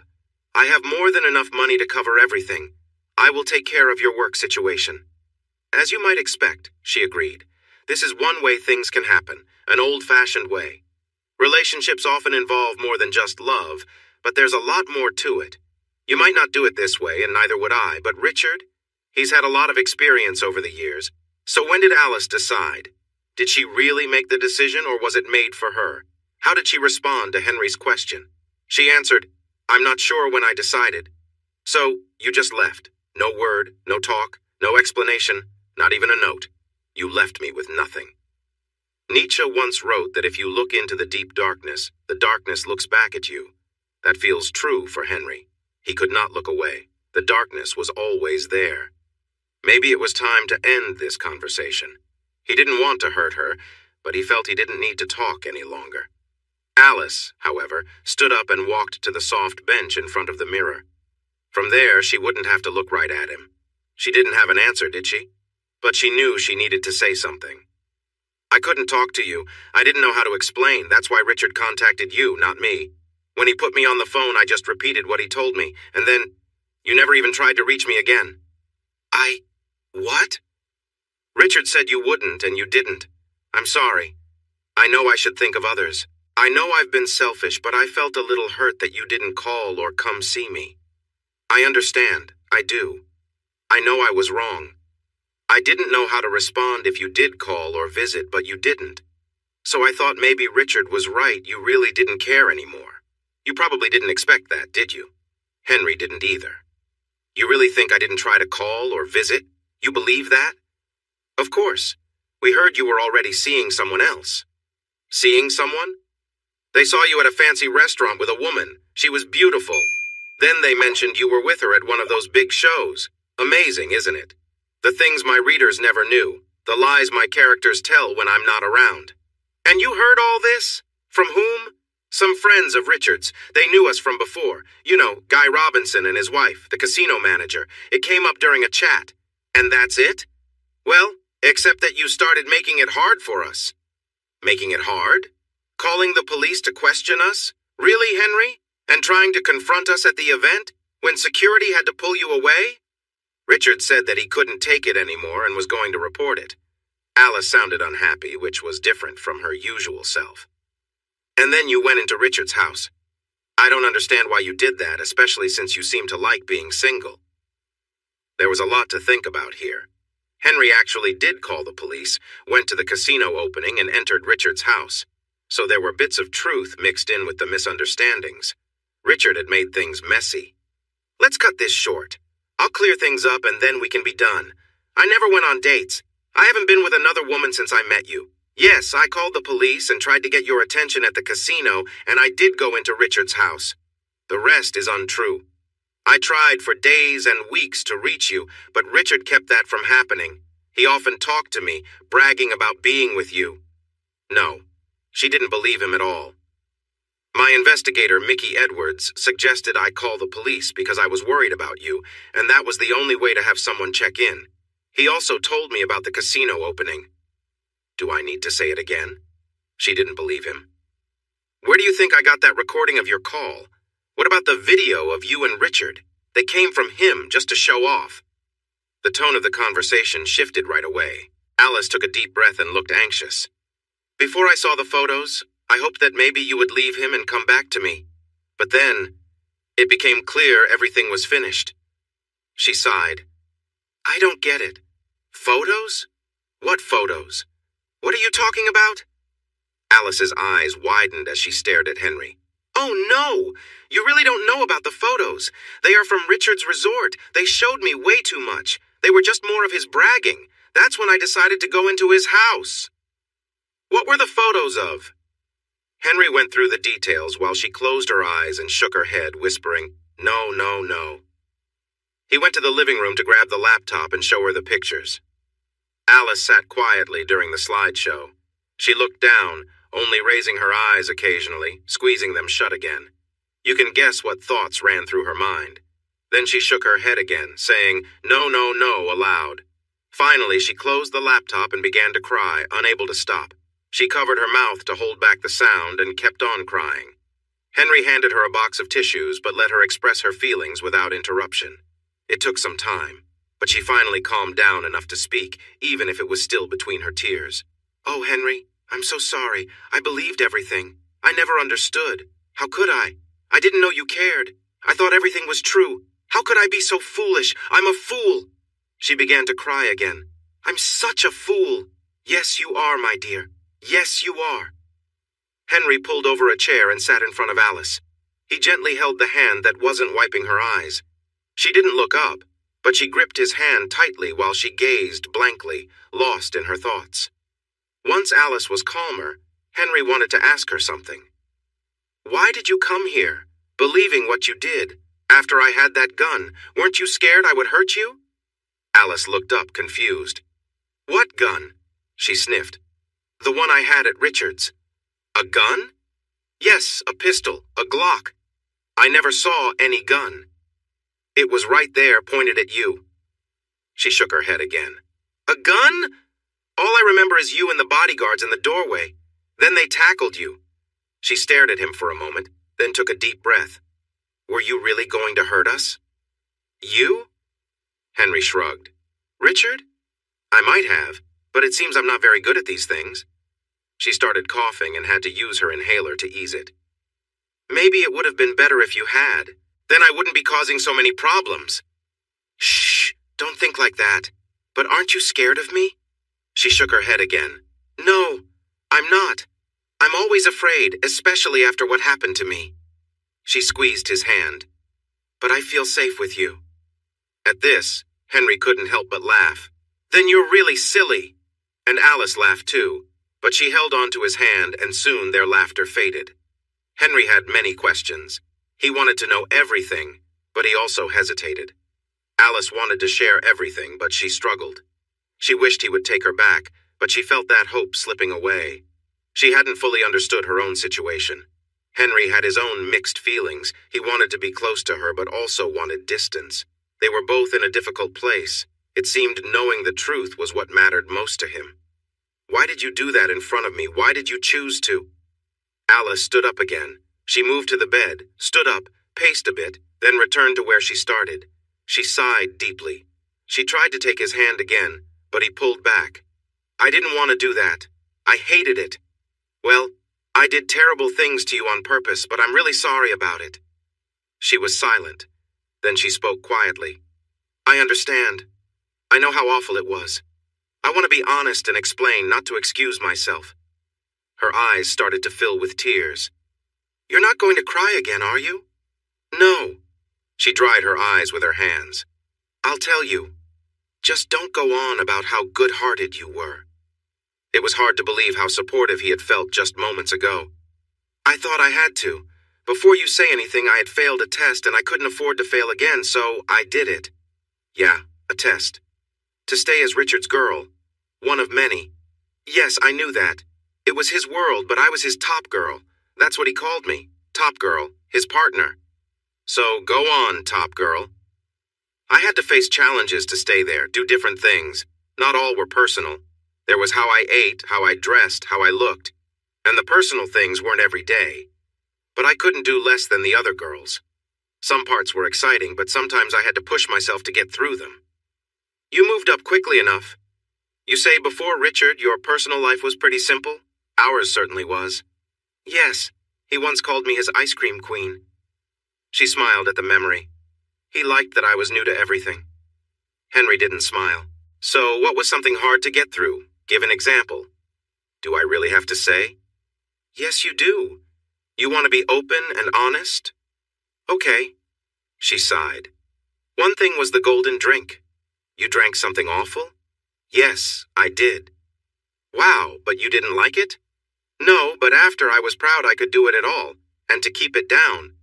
Okay, that's interesting. What else? Did he hurt you? I saw marks on your belly in a photo? No, that was just a game with a leather lace. It stung and left little marks, and I had to count them. You enjoyed that? I have to tell you, yes, it was exciting. I knew I might get hurt for real someday, and that scared me. But I wanted it to happen. I can't explain it, but it's true. That time, it wasn't real. I once saw him play with another girl. It looked painful, and she seemed to struggle. I knew he would do something to me too, but it never happened except with you. They both paused for a moment, then, did you enjoy it when I hurt you? No. You know it hurt so much, and it scared me. And yet you feel safe with me. He waved his hand in the air. Forget it. But tell me this. Does it make you feel something to remember it? No, I don't know. Maybe a little. Should the conversation continue? Where could they take it? I wanted to learn what test Alice had failed and why, but her last answer made it hard to continue asking questions. I understood why he asked. Her reply?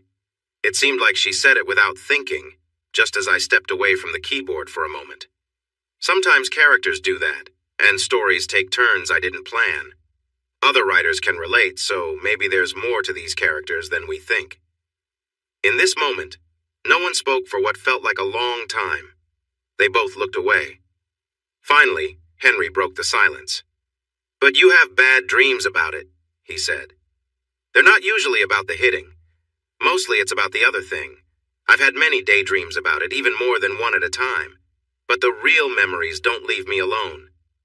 I can't escape from them in my dreams. I had one where you were chasing me to hurt me. It felt like you, but also not. And I couldn't escape you. But in real life, it's different. Because you're right there when I wake up. And I'm not fully sorry it happened, and... No, I can't. Tell me, he urged gently. Don't make me, she replied. Just say it. Please, no. Tell me what you wanted to say. Okay. It troubles me that it was you. I don't want it to happen again. Ever. Please believe me. But if it's you, it feels different. I know it doesn't make sense. I'm sorry. Please let me stop. Okay. Take your time. I won't press you. And he didn't. But remember this. Maybe it's easier for you to think about me being that way again because I won't. I can't guarantee your safety with me, but you are safe from me. The others? Not so much. As I said, Henry is a pretty smart guy, but come on. Ask her about the test she failed. But oh well, it was too late. Sherry showed up with dinner. Sherry hardly talked to Alice except to urge her to eat, and she was good at that. With Henry, she was a different person, talkative and cheerful. They chatted about work, planning for how the assistant manager would take care of things that Monday. They avoided discussing the breakup, the bad experiences, or anything heavy. Would you? This limited their conversation quite a bit. And frankly, as you've likely guessed, she didn't want to talk to Sherry her words, not mine. When Sherry looked from Henry to Alice, her expression would change, freezing for a moment. Alice didn't say much, but she had time to observe. However, it was Sherry who spotted the small red stain on the front of Henry's shirt. Is that where I hit you? Did I hit you that hard? What do you mean you hit him? Alice asked. Oh, never mind, said Henry. You know, it's been such a strange day that I completely forgot about it. Doesn't it hurt? Asked Sherry. What do you mean you hit Henry? It's complicated, Alice. He nodded toward Sherry. Sherry thinks I'm a bad person for hurting you. I can't argue with her. Anyway, she wanted me to understand how it feels, so she hit me once. And no, it didn't hurt. Alice listened silently as Henry spoke. She turned to look at Sherry. You hit Henry? How could you do that? Maybe I hit the wrong person, Sherry replied. Sherry, Henry called out. Everyone was quiet for a moment. I'm sorry, I shouldn't have said that, and I shouldn't have hit him. I was just angry when I saw what happened to you. I didn't understand how he could do that. I need to go now. I'll take you to the doctor on Monday, but I think I need a break tomorrow. I'm not handling this well. Henry, you should really clean that stain. I can't believe you didn't notice it. Well, Henry laughed a bit to lighten the mood. Next time I'll wear a lighter shirt so it'll show up more. As she reached the door, Henry asked Sherry if she really wanted to drive Alice on Monday. He wondered if it was a good idea. I'll be fine. I really want to help, and I promise not to cause any more trouble. You take care. Before leaving, she gave him a quick kiss on the cheek. She hates me. She's just upset. She'll be okay. No, she hates me, and she likes you. She's my friend. She's right to hate me. I hate myself. I feel like a monster. She clearly wants to be more than friends, but you can't see it.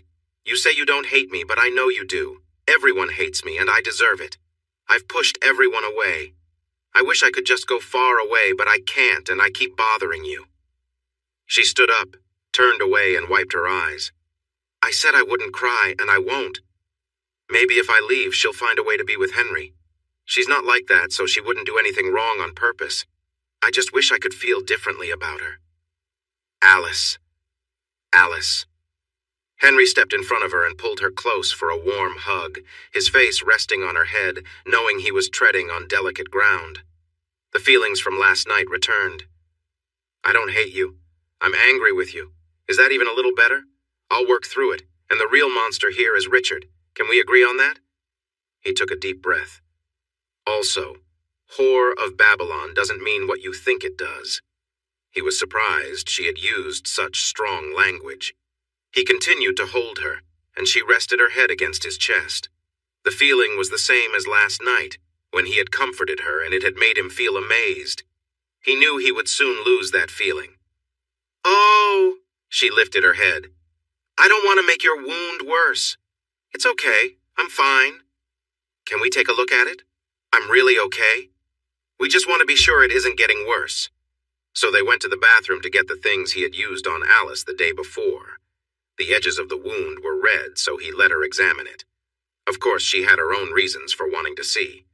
He noticed, but tried to push it aside. He liked her touch on his chest, until he thought about her with others. That thought took away his good feelings. Alice cleaned the wound, which hurt a bit, and put on some ointment and a bandage. She held him a bit longer than needed, trying to be subtle. Once she was done, he thanked her and went to get ready for bed while she prepared to shower. The doctor had said Alice could shower, so she got undressed. But then something troubled her. She realized that this was where she had first prepared herself for Richard. The memory hit her hard, and she felt frozen, staring at the shower. Panic began to rise. She wrapped her arms around herself, trying to calm down, then looked at the shower again and started to do what she promised she wouldn't. She began to cry softly so Henry wouldn't hear. She cried for what felt like a long time until Henry knocked on the door. "Alice, are you okay?" "I'll be done soon." Then she quickly got in, washed her body and cleaned her hair, being careful with her face to hide her red eyes, then stepped out. She noticed stubble. She hadn't seen that since Richard had been around. She grabbed a new razor and shaved. Then she stood in front of the mirror wanting to look nice for Henry. But all she saw were cuts and bruises. The bruises on her face looked especially bad, and seeing them made her feel crushed inside. Henry still had questions. Once Alice came out, he had to ask about something that had been bothering him since Sherry had arrived. Why had she felt the need to do that in front of him? What had gone wrong that made her think that was necessary? The question loomed over him. They went to the living room, where she sat on the couch and he took a seat nearby. He asked her directly, and knowing that she had lost him, she found it easier to talk. "It was hard to handle what happened. I couldn't get past it. In the video, you looked okay. What changed? What you saw was just the first group." "The first group?" "They were mostly volunteers from the guests, and they came in groups of 6 at a time. Richard had organized events where participants would get discounts for taking part, and volunteers were usually eager to join. Those who volunteered for the more elaborate shows received a free week, along with prizes and a bonus. Twice a week, there were special events that were popular with the male guests, where some women could observe the first show and decide if they wanted to join in the next one." "How did they fit so many people in that small cabin?" "It wasn't a cabin," Alice explained. "The photo made it look small, but it was actually a stage set below ground level with bleacher seating on all sides. There were screens above so everyone could see clearly like at big events. A second larger stage nearby was set up for guests who wanted to watch different kinds of performances." Alice looked away as she continued. "Yes, I was the first night's feature. I'd seen videos of others who didn't seem bothered by it. I don't know how they managed. Richard had me tied down on the platform while the group gathered around. Justine and Juliet stayed nearby, keeping things moving." The memory weighed heavily on her. "Halfway through, I felt queasy, probably from dinner and the wine. I tried to push through, but I ended up getting sick. It was unpleasant, to say the least, and everything stopped after that." A cleanup crew arrived as Richard managed refunds while Justine and Juliet led Alice to a shower room. They joked lightheartedly about the incident, their teasing making her feel even worse. They helped her clean up, washing her thoroughly and brushing her teeth to remove any lingering taste. Once they finished, they dried her hair and replaced the restraints on her wrists with soft cuffs. They then placed a collar around her neck, guiding her down a long stairwell with dim lighting that led to a small, secluded room with a bench inside. Alice's voice trailed off, the weight of her story hanging in the air as Henry listened silently. Alice was led into a small, windowless room where they secured her collar to the wall and bound her feet apart with soft cuffs fastened to bolts in the floor or wall.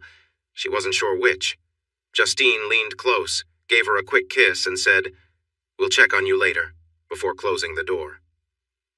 As the heavy door shut, Alice realized she was locked in a vault.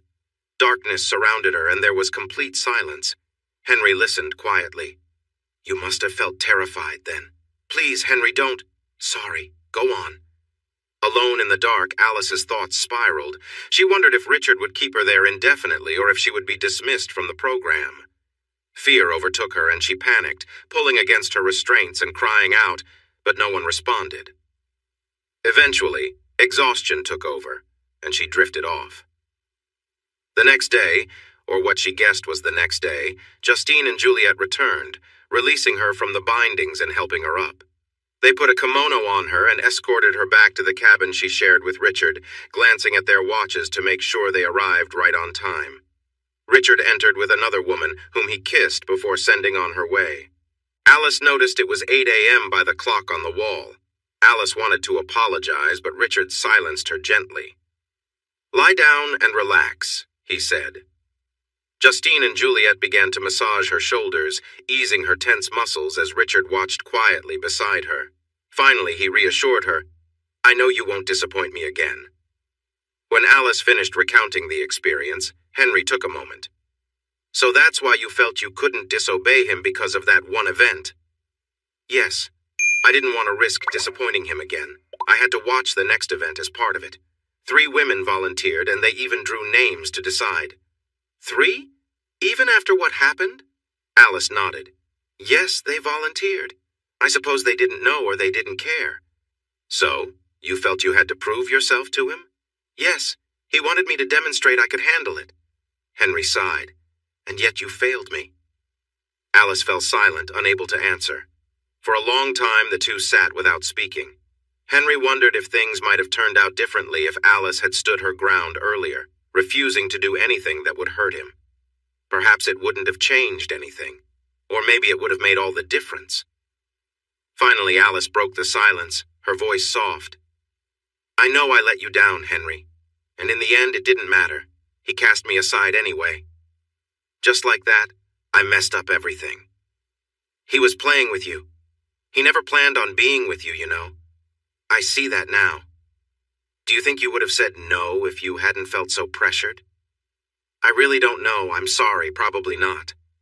"You couldn't say no to him even if it hurt me, and you can stop saying you're sorry all the time. It doesn't make a difference." "What would happen if I did?" She knew that wasn't a good answer, even as she spoke. "I think he might have kicked you out." "Oh, wait, he did anyway." Alice looked sad, and though she didn't say anything, her eyes were moist. What more was there to say? "What about when you told me how happy you both were together?" "What else could I say? That I didn't enjoy everything? That parts made me uncomfortable? That I was scared of how he might react? Please, Henry, I didn't realize how serious it was until it was too late." "Too late?" "To leave. I thought it was too late to leave. I didn't have anyone or anything outside anymore. So I did what I could to please him." "Forever?" "Yes. Forever turned into looking good, saying the right words, and doing more and more for him. That was my unhappy forever." She paused, shivering and breathing heavily with her eyes closed. Henry let her go through this without stepping in or asking about her medicine. Then he said, "But you liked some of it." "Yes, some of it was nice, but not everything. And yet you could have left at any time. It wasn't like being trapped. What's wrong with you?" "I don't know. I really don't know." They sat quietly for a while without looking at each other until she asked, "Would it be okay?" "Yes?" "Never mind. I already know the answer. If you don't ask, the answer is always no." "I wanted to see if it would be okay to sleep in your bed again. But I get it. I've messed that up too. I know you don't want to be close to me." "Stop guessing what I think. That's so annoying. You always did that when we were together. You don't need to keep doing it now. I'm sorry, we are though, never mind." "What? I didn't mean to say I'm sorry, it just slipped out. You're getting really good at that. So what were you going to say? Just that we're still married, legally." "Okay, you get a point for that. You'd rather win than make peace with me, wouldn't you?" "Well, it doesn't really matter much, not like when Richard was in front of me." She started to say she was sorry but stopped and pulled her hands to her stomach as if she was in pain. "Oh, forget it. Nothing has changed. I know some unpleasant details, which is where the trouble lies, but the main issue hasn't changed. So sure, you can share the bed. Just stay on your side." He said that? Shouldn't he have asked her to leave the house completely? She seemed lost, even as someone who needed help. But that is what he said. What he felt was more complicated. And you can trace the reasoning back to Lincoln, who had faith in the better part of our nature. At least for now, it seems to have won. Well, I asked her to share those things, didn't I? Have I forgiven her for everything? I thought so. I really did think so. But now I'm not so sure. Yet she forgave me, didn't she? I hurt her, and now I'm her so-called hero. I don't want to be her hero. I don't want her to depend on me after what she did. Maybe being a little off helps her. For me? I guess I can manage her being close. Being near me seems to help her, and this is only temporary. She'll get help and find a way to be okay, or good enough to move on. She'll meet a nice guy who can support her, and she'll be happy. I can deal with this for a while. Or maybe it's like Shakespeare wrote, "The quality of mercy is not strained. It drops like gentle rain from heaven upon the earth. It is twice blessed. It blesses both the giver and the receiver." So, sue me. I admire Lincoln and I admire Shakespeare. Truth is, both lines failed at that time. Lincoln couldn't stop the Civil War from coming, and Portia couldn't make Shylock show kindness toward Antonio. Regardless, something resembling mercy helped Henry let Alice sleep in his bed, where he could comfort her during her nightmares. I think her panic and nightmares bothered him more than he'd admit. And let's be honest, it's because she was Alice. Do you really think Henry would feel warm and caring if the person having nightmares was someone else? Like Ilsa from the SS? Or maybe Joe Stalin? I believe he'd feel differently if he had to comfort a small child. But that isn't the case here. So it's Alice or no one. And Alice isn't nothing to him. Love can change to anger quickly, but people remember that they once loved someone, and they can hold on to those feelings for a long time. That's why we feel sad when love ends. As it was, she took her pills and they carefully settled on opposite sides of the bed. Before falling asleep, Alice had a question. She turned to Henry and asked, "Are you still planning to confront Richard?" It's a nice thought, isn't it? But I believe his safety is better now, especially when it comes to me. Still, whether it works out or not, I would be the main suspect, and I refuse to go to jail for someone like him. Oh. I've considered the possibility that he could easily create a little accident for me just to avoid any trouble. Do you really think so? Just thinking out loud, honestly, I believe he's too full of himself to worry about me. He won and we lost, and I'm sure he's moved on to other things. But there's something else. He has a lot of videos of you. As far as I know, they're still locked away. But if I were ever a threat, well, you might end up all over the internet. Do you think he'd do something like that? He's always 2 steps ahead, so yes, I think it's an option in his mind. Alice actually fell asleep feeling happy. Henry was worried about her, afraid her image could be used to hurt her. Earlier, he had called her love, even in a joking way. He had held her and allowed her to help with his injury, and he let her stay in the bed despite everything. Trying to understand it all, she thought maybe things were changing for the better, and she felt lucky, even if she shouldn't. If only it were enough to keep her from bad dreams. Henry went to sleep with mixed feelings. That marked the end of their second day. Sunday came, and by midday, Alice made a big mistake. As soon as she woke up, Alice got on the laptop, and what she found upset her. Henry was in the kitchen. She stepped to the doorway and lightly knocked on the frame. "Good morning. How are you feeling?" She felt a bit better, at least physically. She didn't get tired as easily. There was still something else weighing on her mind. "I looked it up, Henry. I feel like the woman from the story of Babylon." He put down the glass he was drying and leaned against the counter. "Really? Want to share what you found?" "She is a woman with a cup, filled with the wrong things from her actions. I feel like her. I drank from that cup. It's me." Henry slowly shook his head. "That's not you. The woman from Babylon represents a city or an idea. It's not just about a woman. But it says she was a woman. Are you trying to convince me? Though I don't know why you would. It's not like I think you're perfect, so I need to be convinced otherwise. Or are you trying to convince yourself? Do you really feel like you need more reasons to dislike yourself? Read the whole story again? I know I'm right." "No, you're not. Try this instead. Instead of thinking of that woman, think of the lost wife." She paused to consider it. "But there is no lost wife. It's about a lost son." "Maybe there is. Here, go make your own breakfast." He walked past her and into the back of the house. Lost son. Lost wife. The father offered his son another chance. Is Henry saying I have another chance? She stood in the doorway of Henry's office, hesitating to knock, fearing she would ask the wrong thing. This is where she went wrong. Henry, may I ask you something? What you just mentioned about the prodigal wife. Do you mean that about me? Do you believe it's possible that I could have another chance? I would do anything if you would give it to me. The prodigal wife can change for the better. Henry winced and rubbed his forehead. Yes, it was not just a saying. That's not what I meant. I'm sorry. I'm not trying to mislead you. I meant you don't need to be so hard on yourself. Being prodigal isn't as bad as being something worse. Many people have made mistakes, taken wrong turns and things like that. But I don't see us together again. Those days are in the past. Well, love is never easy. That's a saying too. Sometimes the path is blocked. Sometimes it's just difficult. But that's how it is. If you wanted, you could. You could be close to me. I wouldn't mind. She should have looked into his eyes, but she was lost in her own thoughts and didn't catch his reaction. I'm not going to be close to you like that, so please stop. He sounded calm. Really? Anything at all? I'm not going to behave like someone else you knew, so just stop. We're not getting back together. There was no calmness in that. Listen, Henry, I'm offering my support. For anything you need. Well, no thank you for that. Why not? She shot back at him. Do you think you can't handle it? Then she turned away dismissively. He was frustrated but caught himself before he could react strongly. He pulled her around gently by her arm but quickly let go, realizing how he might be coming across. He frowned, feeling a deep conflict within himself.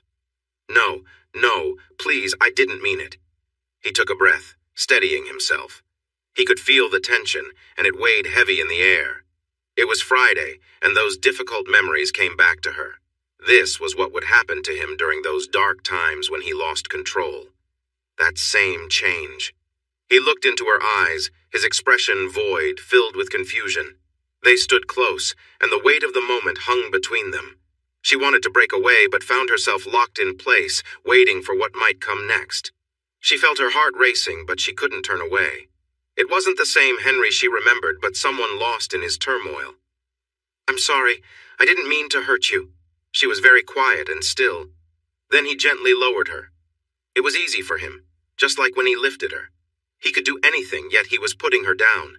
He continued to breathe near her, and she thought she saw parts of Henry in his face again. Maybe he wouldn't hurt her. She hoped. Don't you ever say that again? His voice was loud and sharp, filled with anger. When he lowered her, he did it carefully, almost tenderly. Alice was partly off the ground. Then she stood on her own as his fingers slowly opened one by one until he finally took his hands off her and turned away. He looked down at his hands, still breathing heavily. He seemed more like Henry now.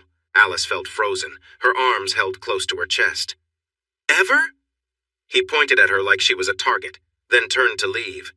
He paused at the door and looked back. Ever? And then he was gone. Alice stepped back to the chair and sat down, wrapping her arms tightly around herself as she shivered. Oh my God, please forgive me. What have I done? He could have really hurt me. What was I thinking? I wasn't thinking at all. I hurt him without even realizing it. I wanted to bring us closer, but I only pushed us apart. And now what has he turned into? A shadow of himself. All because of me. Oh, Henry, I'm so sorry. I know you're in pain and you could hurt me again. Henry, please call. I'm sorry for what I said. I was foolish. Please call me. She called again. On the third try, the call went straight to voicemail. The next few attempts did too. She waited in his office, then went to the bedroom and made the bed, hoping he would come back. She tried the living room. Where should she wait? She sat on the couch for a long time. Finally, she felt she had to eat something, but making cereal took a long time because she kept pausing. Sure, she heard his car, the garage door, or his footsteps. After washing the dishes, she remembered she hadn't taken her pills. She went to the bathroom for them, and while swallowing, she thought she heard the garage door again. She wandered around, tidying the house and then tidying it again. She stood by the front door looking up and down the street and then tried his number again. Please come home, Henry. She put the dishes away. She wondered, "Is this what I did to you? I left you all alone? No, that was worse because I was gone. You left because you couldn't stay with me. How could I have acted that way? What was wrong with me?" Alice sat on the couch trying to relax, but her mind kept racing. She couldn't stop thinking about Henry. She tried turning on the TV, flipping through channels, catching glimpses of news stories about severe weather and world events, but nothing held her attention. She couldn't settle down enough to read a book or magazine, and she found herself constantly listening for any sound that might signal his return. She glanced out the window now and then, feeling restless and anxious. "What is wrong with me?" she wondered, unable to shake the feeling that something deep inside her was unsettled.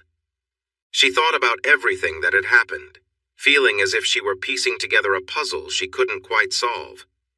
By the afternoon, Alice opened her laptop to go over things that had happened, hoping to make sense of it all. She started from the beginning, reviewing her interactions with Richard. Listening to their first phone call, she noticed how smooth and confident he'd sounded. Every word was perfectly chosen, and his tone was always calm, in control. She replayed parts of the call, noting how he used compliments sparingly and in just the right way, always knowing exactly what to say to draw her in. Even now, understanding his manipulative charm, she found herself caught up in his voice. Her thoughts drifted, recalling moments when Richard had drawn her in with his charisma. Shaking her head, she forced herself to focus back on the recordings. She didn't want to think about those memories, especially now. She scrolled through old voicemails that Richard had left for Henry, where his tone was completely different, cold and unkind. Alice was struck by how he could change so drastically, going from charming and thoughtful with her to harsh and cruel with Henry. Alice moved on to old photos and messages, her mind filled with memories she didn't want to relive. She took a deep breath, closing the laptop, feeling the weight of her choices and wondering how she had let herself get so drawn into Richard's world. Before everything happened, there was a time when he was preparing me for something different. I wonder if I would have liked it if I hadn't gotten sick. My gut says no, it feels wrong, maybe it could have been different. Things seemed exciting when Richard explained them, but now I'm not sure if he pushed me too far. The hardest thing to face was the video from Richard's place, where I was doing something I regretted in front of Henry. Every time I tried to watch it, I felt sick and had to turn it off. How could I have done that to him? I sat there for a long time, checking my phone and then looking out the door before I finally collapsed on the couch. I typed addictions into my search engine. I found links to ideas about sex addiction and Sex Addicts Anonymous, and even some sites claiming that sex addiction wasn't real. I started reading about it all. It was well past dark when Henry returned. I felt awkward standing by the coffee table until he came in, and then I rushed to him. "Henry! Henry!" I tried to hug him, but he pushed me away. Don't touch me." "I'm sorry, I was so worried." "You didn't need to be," he said, walking past me to his office, and I followed. "I want to be alone, but I needed to talk to him. Please, Henry, can we have a conversation?" "About what? We've talked about everything. Please. Aren't you scared of me now?" "No. Yes, you are. You should be. You know how close you came to getting hurt again. But it was my fault. I promise I won't do that again." "It doesn't matter. It's not about blame. You said something hurtful during an argument. I shouldn't react so strongly. You should be aware of that." "Henry, I understand how you feel. I made you feel bad. Stop right there. You don't get it." "I do. I hurt you and I regret it. I just want to be close to you. You really don't understand anything. Maybe not entirely, but I care about you. I want to make things right between us." "Better? The only way to do that is to leave. I've made a mess of our lives. Please don't push me away." I felt the tears coming again, but I tried to keep calm. "Stop it. You don't understand at all. You think my feelings are just about what you said, but it's so much more than that." I paused, taking a shaky breath. "What's left to say?" "I have feelings for you." "Feelings?" She whispered the word, cautious but hopeful. "I know you love me. I believe it. I don't know why, but you deserve love. You're too caring for it to just be sympathy. Isn't there a way I can help you move past this? Can't we support each other?" "Stop! You don't understand!" There was a flash of anger in his eyes and tone. You don't see the whole picture. I have tried not to care for you. I did in the past, but it changed to resentment. That was easier to handle. Then I felt sorry for you and I thought that was fine. But those feelings returned, and I didn't want that. Then we can... Let me finish. His anger rose, and Alice took a small step back. I'm sorry. Yeah, me too. It's frustrating. One part of me still resents you. Alice opened her mouth to speak. Don't say anything. I thought I had moved past this. I really did. But then it comes rushing back. All the things you did haunt me. No matter when, I can't stop remembering them. My Alice, I thought I forgave you. But then it came back. I try to convince myself I have moved on, yet the resentment creeps in again. It's here right now between us. You can almost feel it. I want to lash out, but you act like we can just move forward like nothing happened. How could you be so unkind? You didn't just leave me for him. It was so much more than that. What took over you? He had a hold on you. How could you? You were drawn to him, and it cost me dearly. Now you think we can go back to being close again? Well, we can't. As he spoke, the tension in his face grew, and sweat formed on his brow.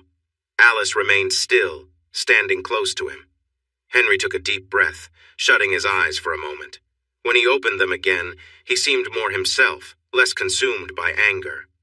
If we were to be together, I might hurt you. I would hate that. And what if I lost control again? You know how that could turn out. Like a werewolf. Alice felt safe enough to continue. But they hurt the innocent, while I feel responsible. Henry moved closer, and Alice instinctively stepped back. A soft breath escaped her lips. He paused. It's all right. I promise I won't hurt you. Remember that promise? I told you I wouldn't hurt you again. Here, in this place. Never again. I promise. She looked at Henry, who was now more himself, standing tall and protective. He leaned down and kissed the top of her head. To keep that promise, I can't be too near you. So, I will stay in the guest room tonight. It's better for both of us. Tomorrow, we'll start looking for a place for you to stay. But that night, Alice's screams woke him. No! Don't! No! He knew what was happening and sleepily staggered to her room. He bumped into walls along the way, muttering to himself. Alice was tossing and turning, her fists clenched. No, no! He got on the bed and touched her arm. Alice, you're having another nightmare. At first she didn't hear him. She was still fighting against her dreams. Finally she rolled over, opened her eyes, and when she saw him, she looked frightened. No! She punched at him weakly. No! Alice, it's me. He held her fists gently. It's okay, just a dream. He hugged her close, letting her bury her face against him, and he stroked her back. It's okay. You're safe. I hit you. I'm sorry. I thought you were going to hurt me. It's fine, really. Which dream was it, the belt? No. She paused, remembering. It was you, but it felt real. You were coming to hurt me. She trembled, shaking more than before. It was different from her other nightmares when she calmed down. It's okay. I'm not going to hurt you. I promise to keep you safe. You know that. He continued to comfort her, and soon her shivering eased. Maybe we can find a different medicine, and I'll stay with you just in case. He brought her a pill and some water. She cuddled against him, and while she grew calm and eventually fell asleep peacefully, he couldn't. He stared at the alarm clock and kept repeating to himself, "This is not good." The morning? Quiet. Henry nearly slept through the alarm until Alice woke him in time to get ready for Sherry. And Sherry. It was just a regular day. She was nice enough. She enjoyed fun activities with her husband, but she wouldn't involve herself with Alice. As they drove to the doctor's, Alice said, "Thank you, Sherry. I appreciate you helping me." Sherry remained silent, focusing on the road. After a moment, Alice said, "I know you don't like me." Sherry sighed and pulled over. She parked the car. "Alice, you don't realize how much you affect Henry or how delicate he is." "I do." "Maybe. But I've seen him at work staring out the window for hours. I've had to handle everything at the office. He's struggling and I worry about him. I understand, I've noticed. I promise. I won't hurt him again." She meant it, but she felt like she kept saying the wrong things. She could sense that Sherry cared for him too. "Just keep this in mind. I liked you two together before, but if you hurt him again, I don't know what I would do. I'd make you pay." "I know, Sherry, and you're right." The rest of the appointment went smoothly. Alice was doing well. There were no signs of infection or serious illness. She was healing nicely. Ruth gently mentioned that Alice could resume her normal activities, not wanting to upset her. At home, things were tough. Henry wanted to look for a new place for Alice, but she did not want to leave. She wanted to stay. How do you work that out? Carefully. I know I often say the wrong things, but can I ask this once? Can I stay, just for a little longer until I get things sorted out? He tried to be fair. We need to move on. You know what will happen. He had heard it all before. I apologize for yesterday. I won't do that again. Please, just for a little while. I'm not asking for forever. For what? Let's just finish this. What I said yesterday. I do care about you. I really do. And I believe you care about me, at least a bit. That doesn't help us, does it? I'm changing, Henry, and I'll seek help. I want to handle my issues and be better. Please let me try here with you. I want us to work. Please, let's try. There's no such thing as an addiction like this. It feels that way to me, and there are ways to address it. I don't want to stay in that place anymore. Let me stay with you for a bit. Go work it out with Richard or Justine and Juliet. I'm sure you can find a way. Please, Henry, can we just give it a shot? I don't want Richard or Justine or Juliet. I want us, if we can have it. Can I just stay to see? We could be together or not. If we are, we could be together in a way that feels normal, like two people who care for each other. Henry paused, taking a moment to think. Why respond right away? Sure, that sounds easy. Until some time passes and you start to feel what you're missing or I remember what's happened before. Do you really think this can work? It can't. Just stop. We aren't going to be together. But you called me your wife. Doesn't that mean there's some hope? Just a little? I'm only asking for that hope, Henry. Not a promise. Please just give it some time. A chance for a new start. Let me be me again and help make things right. Alice, no. If you really care about me, let me go. Don't pull me back into that dark place I've been in for months. He was feeling worn down. She was starting to wear him out. But she didn't back down. No, she became desperate, feeling that everything was ending just as she was beginning to understand herself. Her fear took over. Just go ahead. If you need to, do it. I'm ready to accept it if it means I can stay with you. I'll do it. Go ahead. Stop. I won't hurt you. She pushed closer to him. Do it. I deserve it. Just do it. Stop it. Then just end it. She moved toward him again. That was it. He shoved her to the ground. It was so simple. He raised his foot like he might kick her, but stopped and placed it carefully beside her head. He leaned over as if to grab her throat, but paused again. It felt like a strong wind was rushing through the house, loud like an airplane. He said something and reached for her, lifting her like a child. He swung her toward the door. Get out of here! Hit me! End it! Get out! End it! Get out! He pushed her hard, making her stumble. When she saw the bathroom door, she dashed through it, shut it quickly, locked it, and began searching through the drawer for scissors. She found sharp nail scissors. They shimmered, curved, and sharp perfect. Henry was banging on the door. Open it! Open it!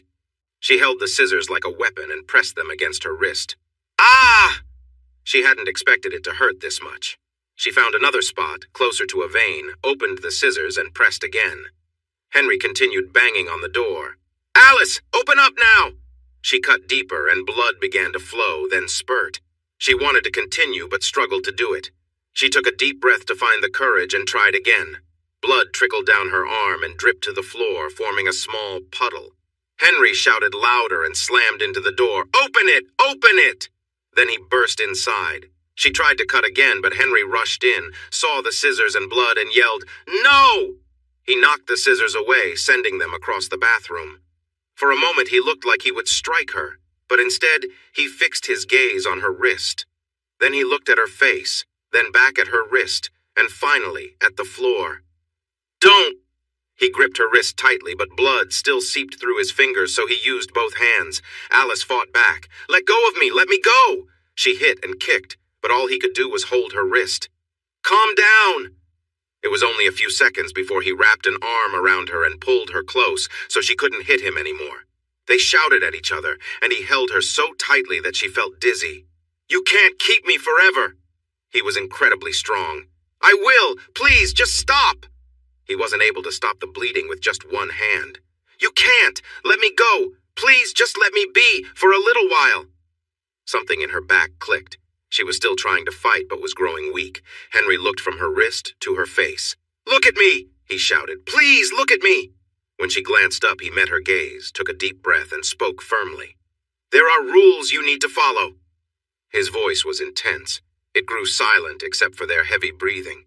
"What do you mean?" she asked softly. "Please, I can hardly breathe." He relaxed his grip a bit. "To stay here, you must follow some rules.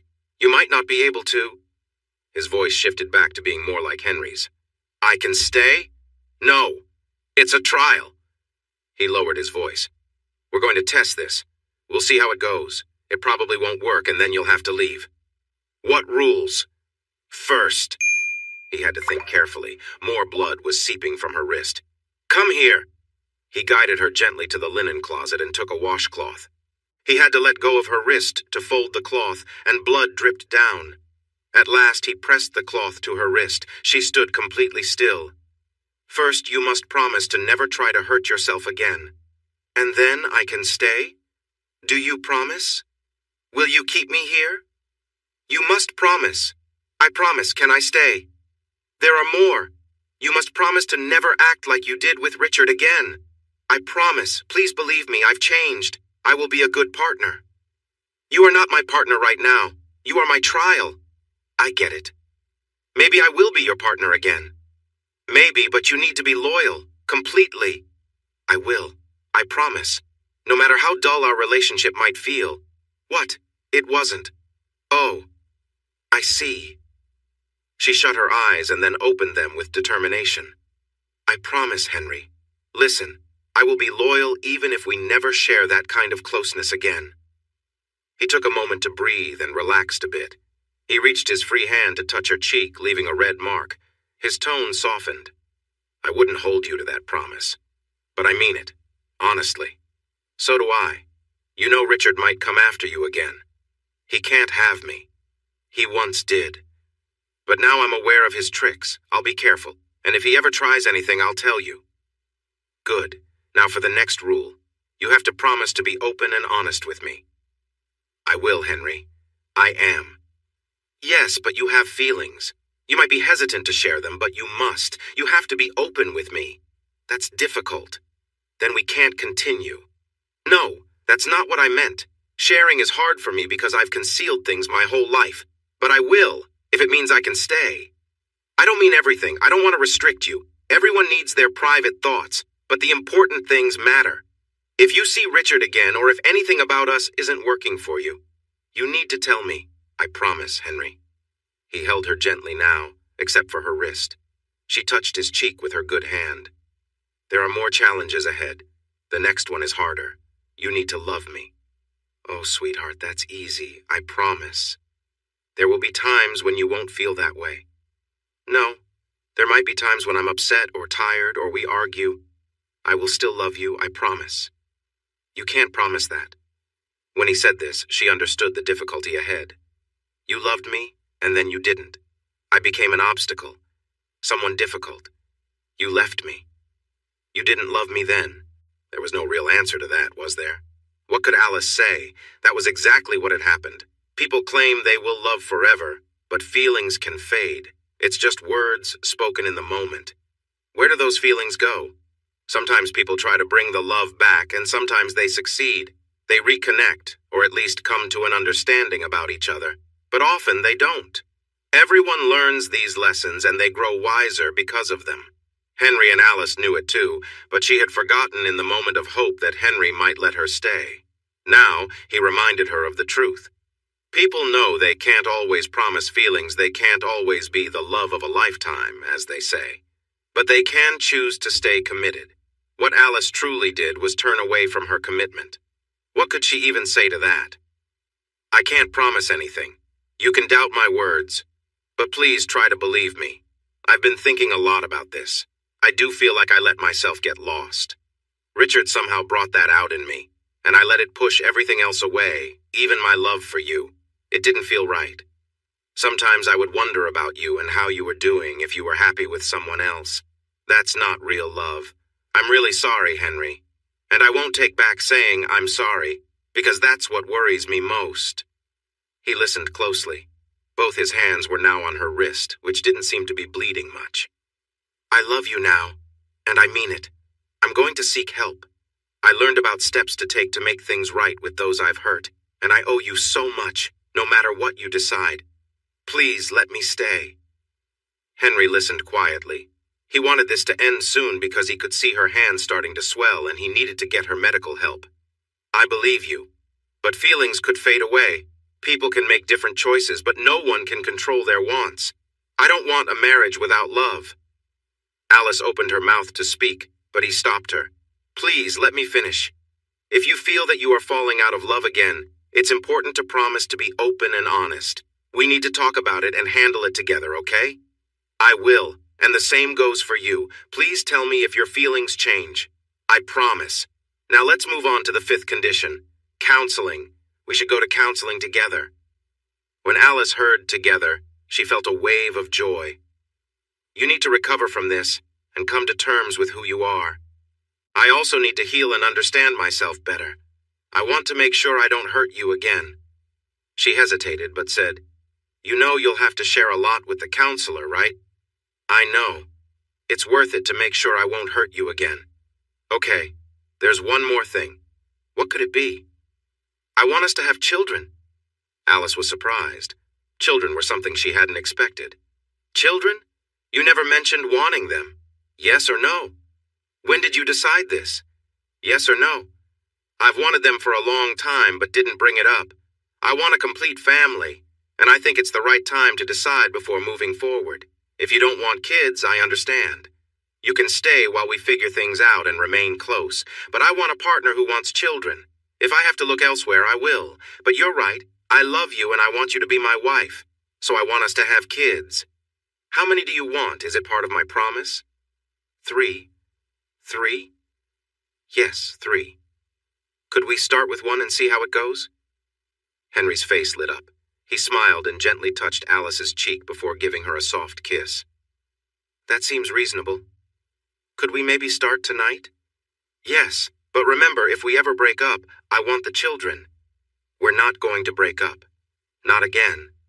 Just so you know. I think starting a family tonight is a great idea, but first, we need to get your wrist checked. How will we explain it? I'm sure it's a common situation. So they were both a bit foolish, but maybe this would work for them. Some might think Alice escaped without consequence, but she faced her share of struggles. She went through many difficulties, hurt Henry deeply, faced shame, and dealt with the loss of those close to her, all while battling her own challenges. If it weren't for Henry, Alice might have ended up in a very bad place, perhaps struggling on the streets. Some might think that would have been better than how her life turned out. I wouldn't say Henry deserves a medal, but he did become a good person that weekend. Neither Alice nor Henry knew for sure how serious she was about her actions. Did she really want to hurt herself, or was it more a plea for help? I think it was desperation. Whatever the reason, it got their attention. One night, after their kids were asleep, Henry asked her if she really meant to end her life. He held her hand and kissed her wrist, where she had a scar. Alice replied, I'm not sure, honey. I was just really upset. The therapist never used the word crazy, he mentioned. But we both knew what she was hinting at. I was so lucky you were there for me. She didn't agree. She thought I might have been too harsh with you. She never actually said that. But we both understood what she meant. You could have if you wanted to, she added playfully. I think you might still be feeling a bit lost. Your lost lady loves you. Alice gently touched his cheek and gave him a kiss, then slowly moved to see if he was interested in being close again. Now, about Richard. This part is quite sad because nothing ever really happened to him. Sometimes bad people live long, happy lives while good people suffer. That seems to be Richard's future. Maybe someone will deal with him someday, but Henry and Alice aren't the type to seek revenge. They've moved on and haven't seen or heard from him since. He has faded into their past. You can't completely forget him, though. He occasionally appears in the society news at big events, often with a new partner by his side. We can imagine what his life is like. He also makes donations to political campaigns and avoids any major scandals because he's careful. You never know, though. Perhaps karma will catch up with him, but even good people get sick. It wouldn't be surprising if he faced something serious. But there are too many good people who suffer from illnesses like cancer. The thought of him facing real trouble seems like the best hope, maybe running into some bad people. Or we could simply choose to move on, which is what I plan to do. Hey everyone! Thanks for watching. Don't forget to subscribe and turn on notifications so you won't miss any of the exciting stories we have coming up. What do you think about the characters in this story? Let us know in the comments. We'd love to hear from you.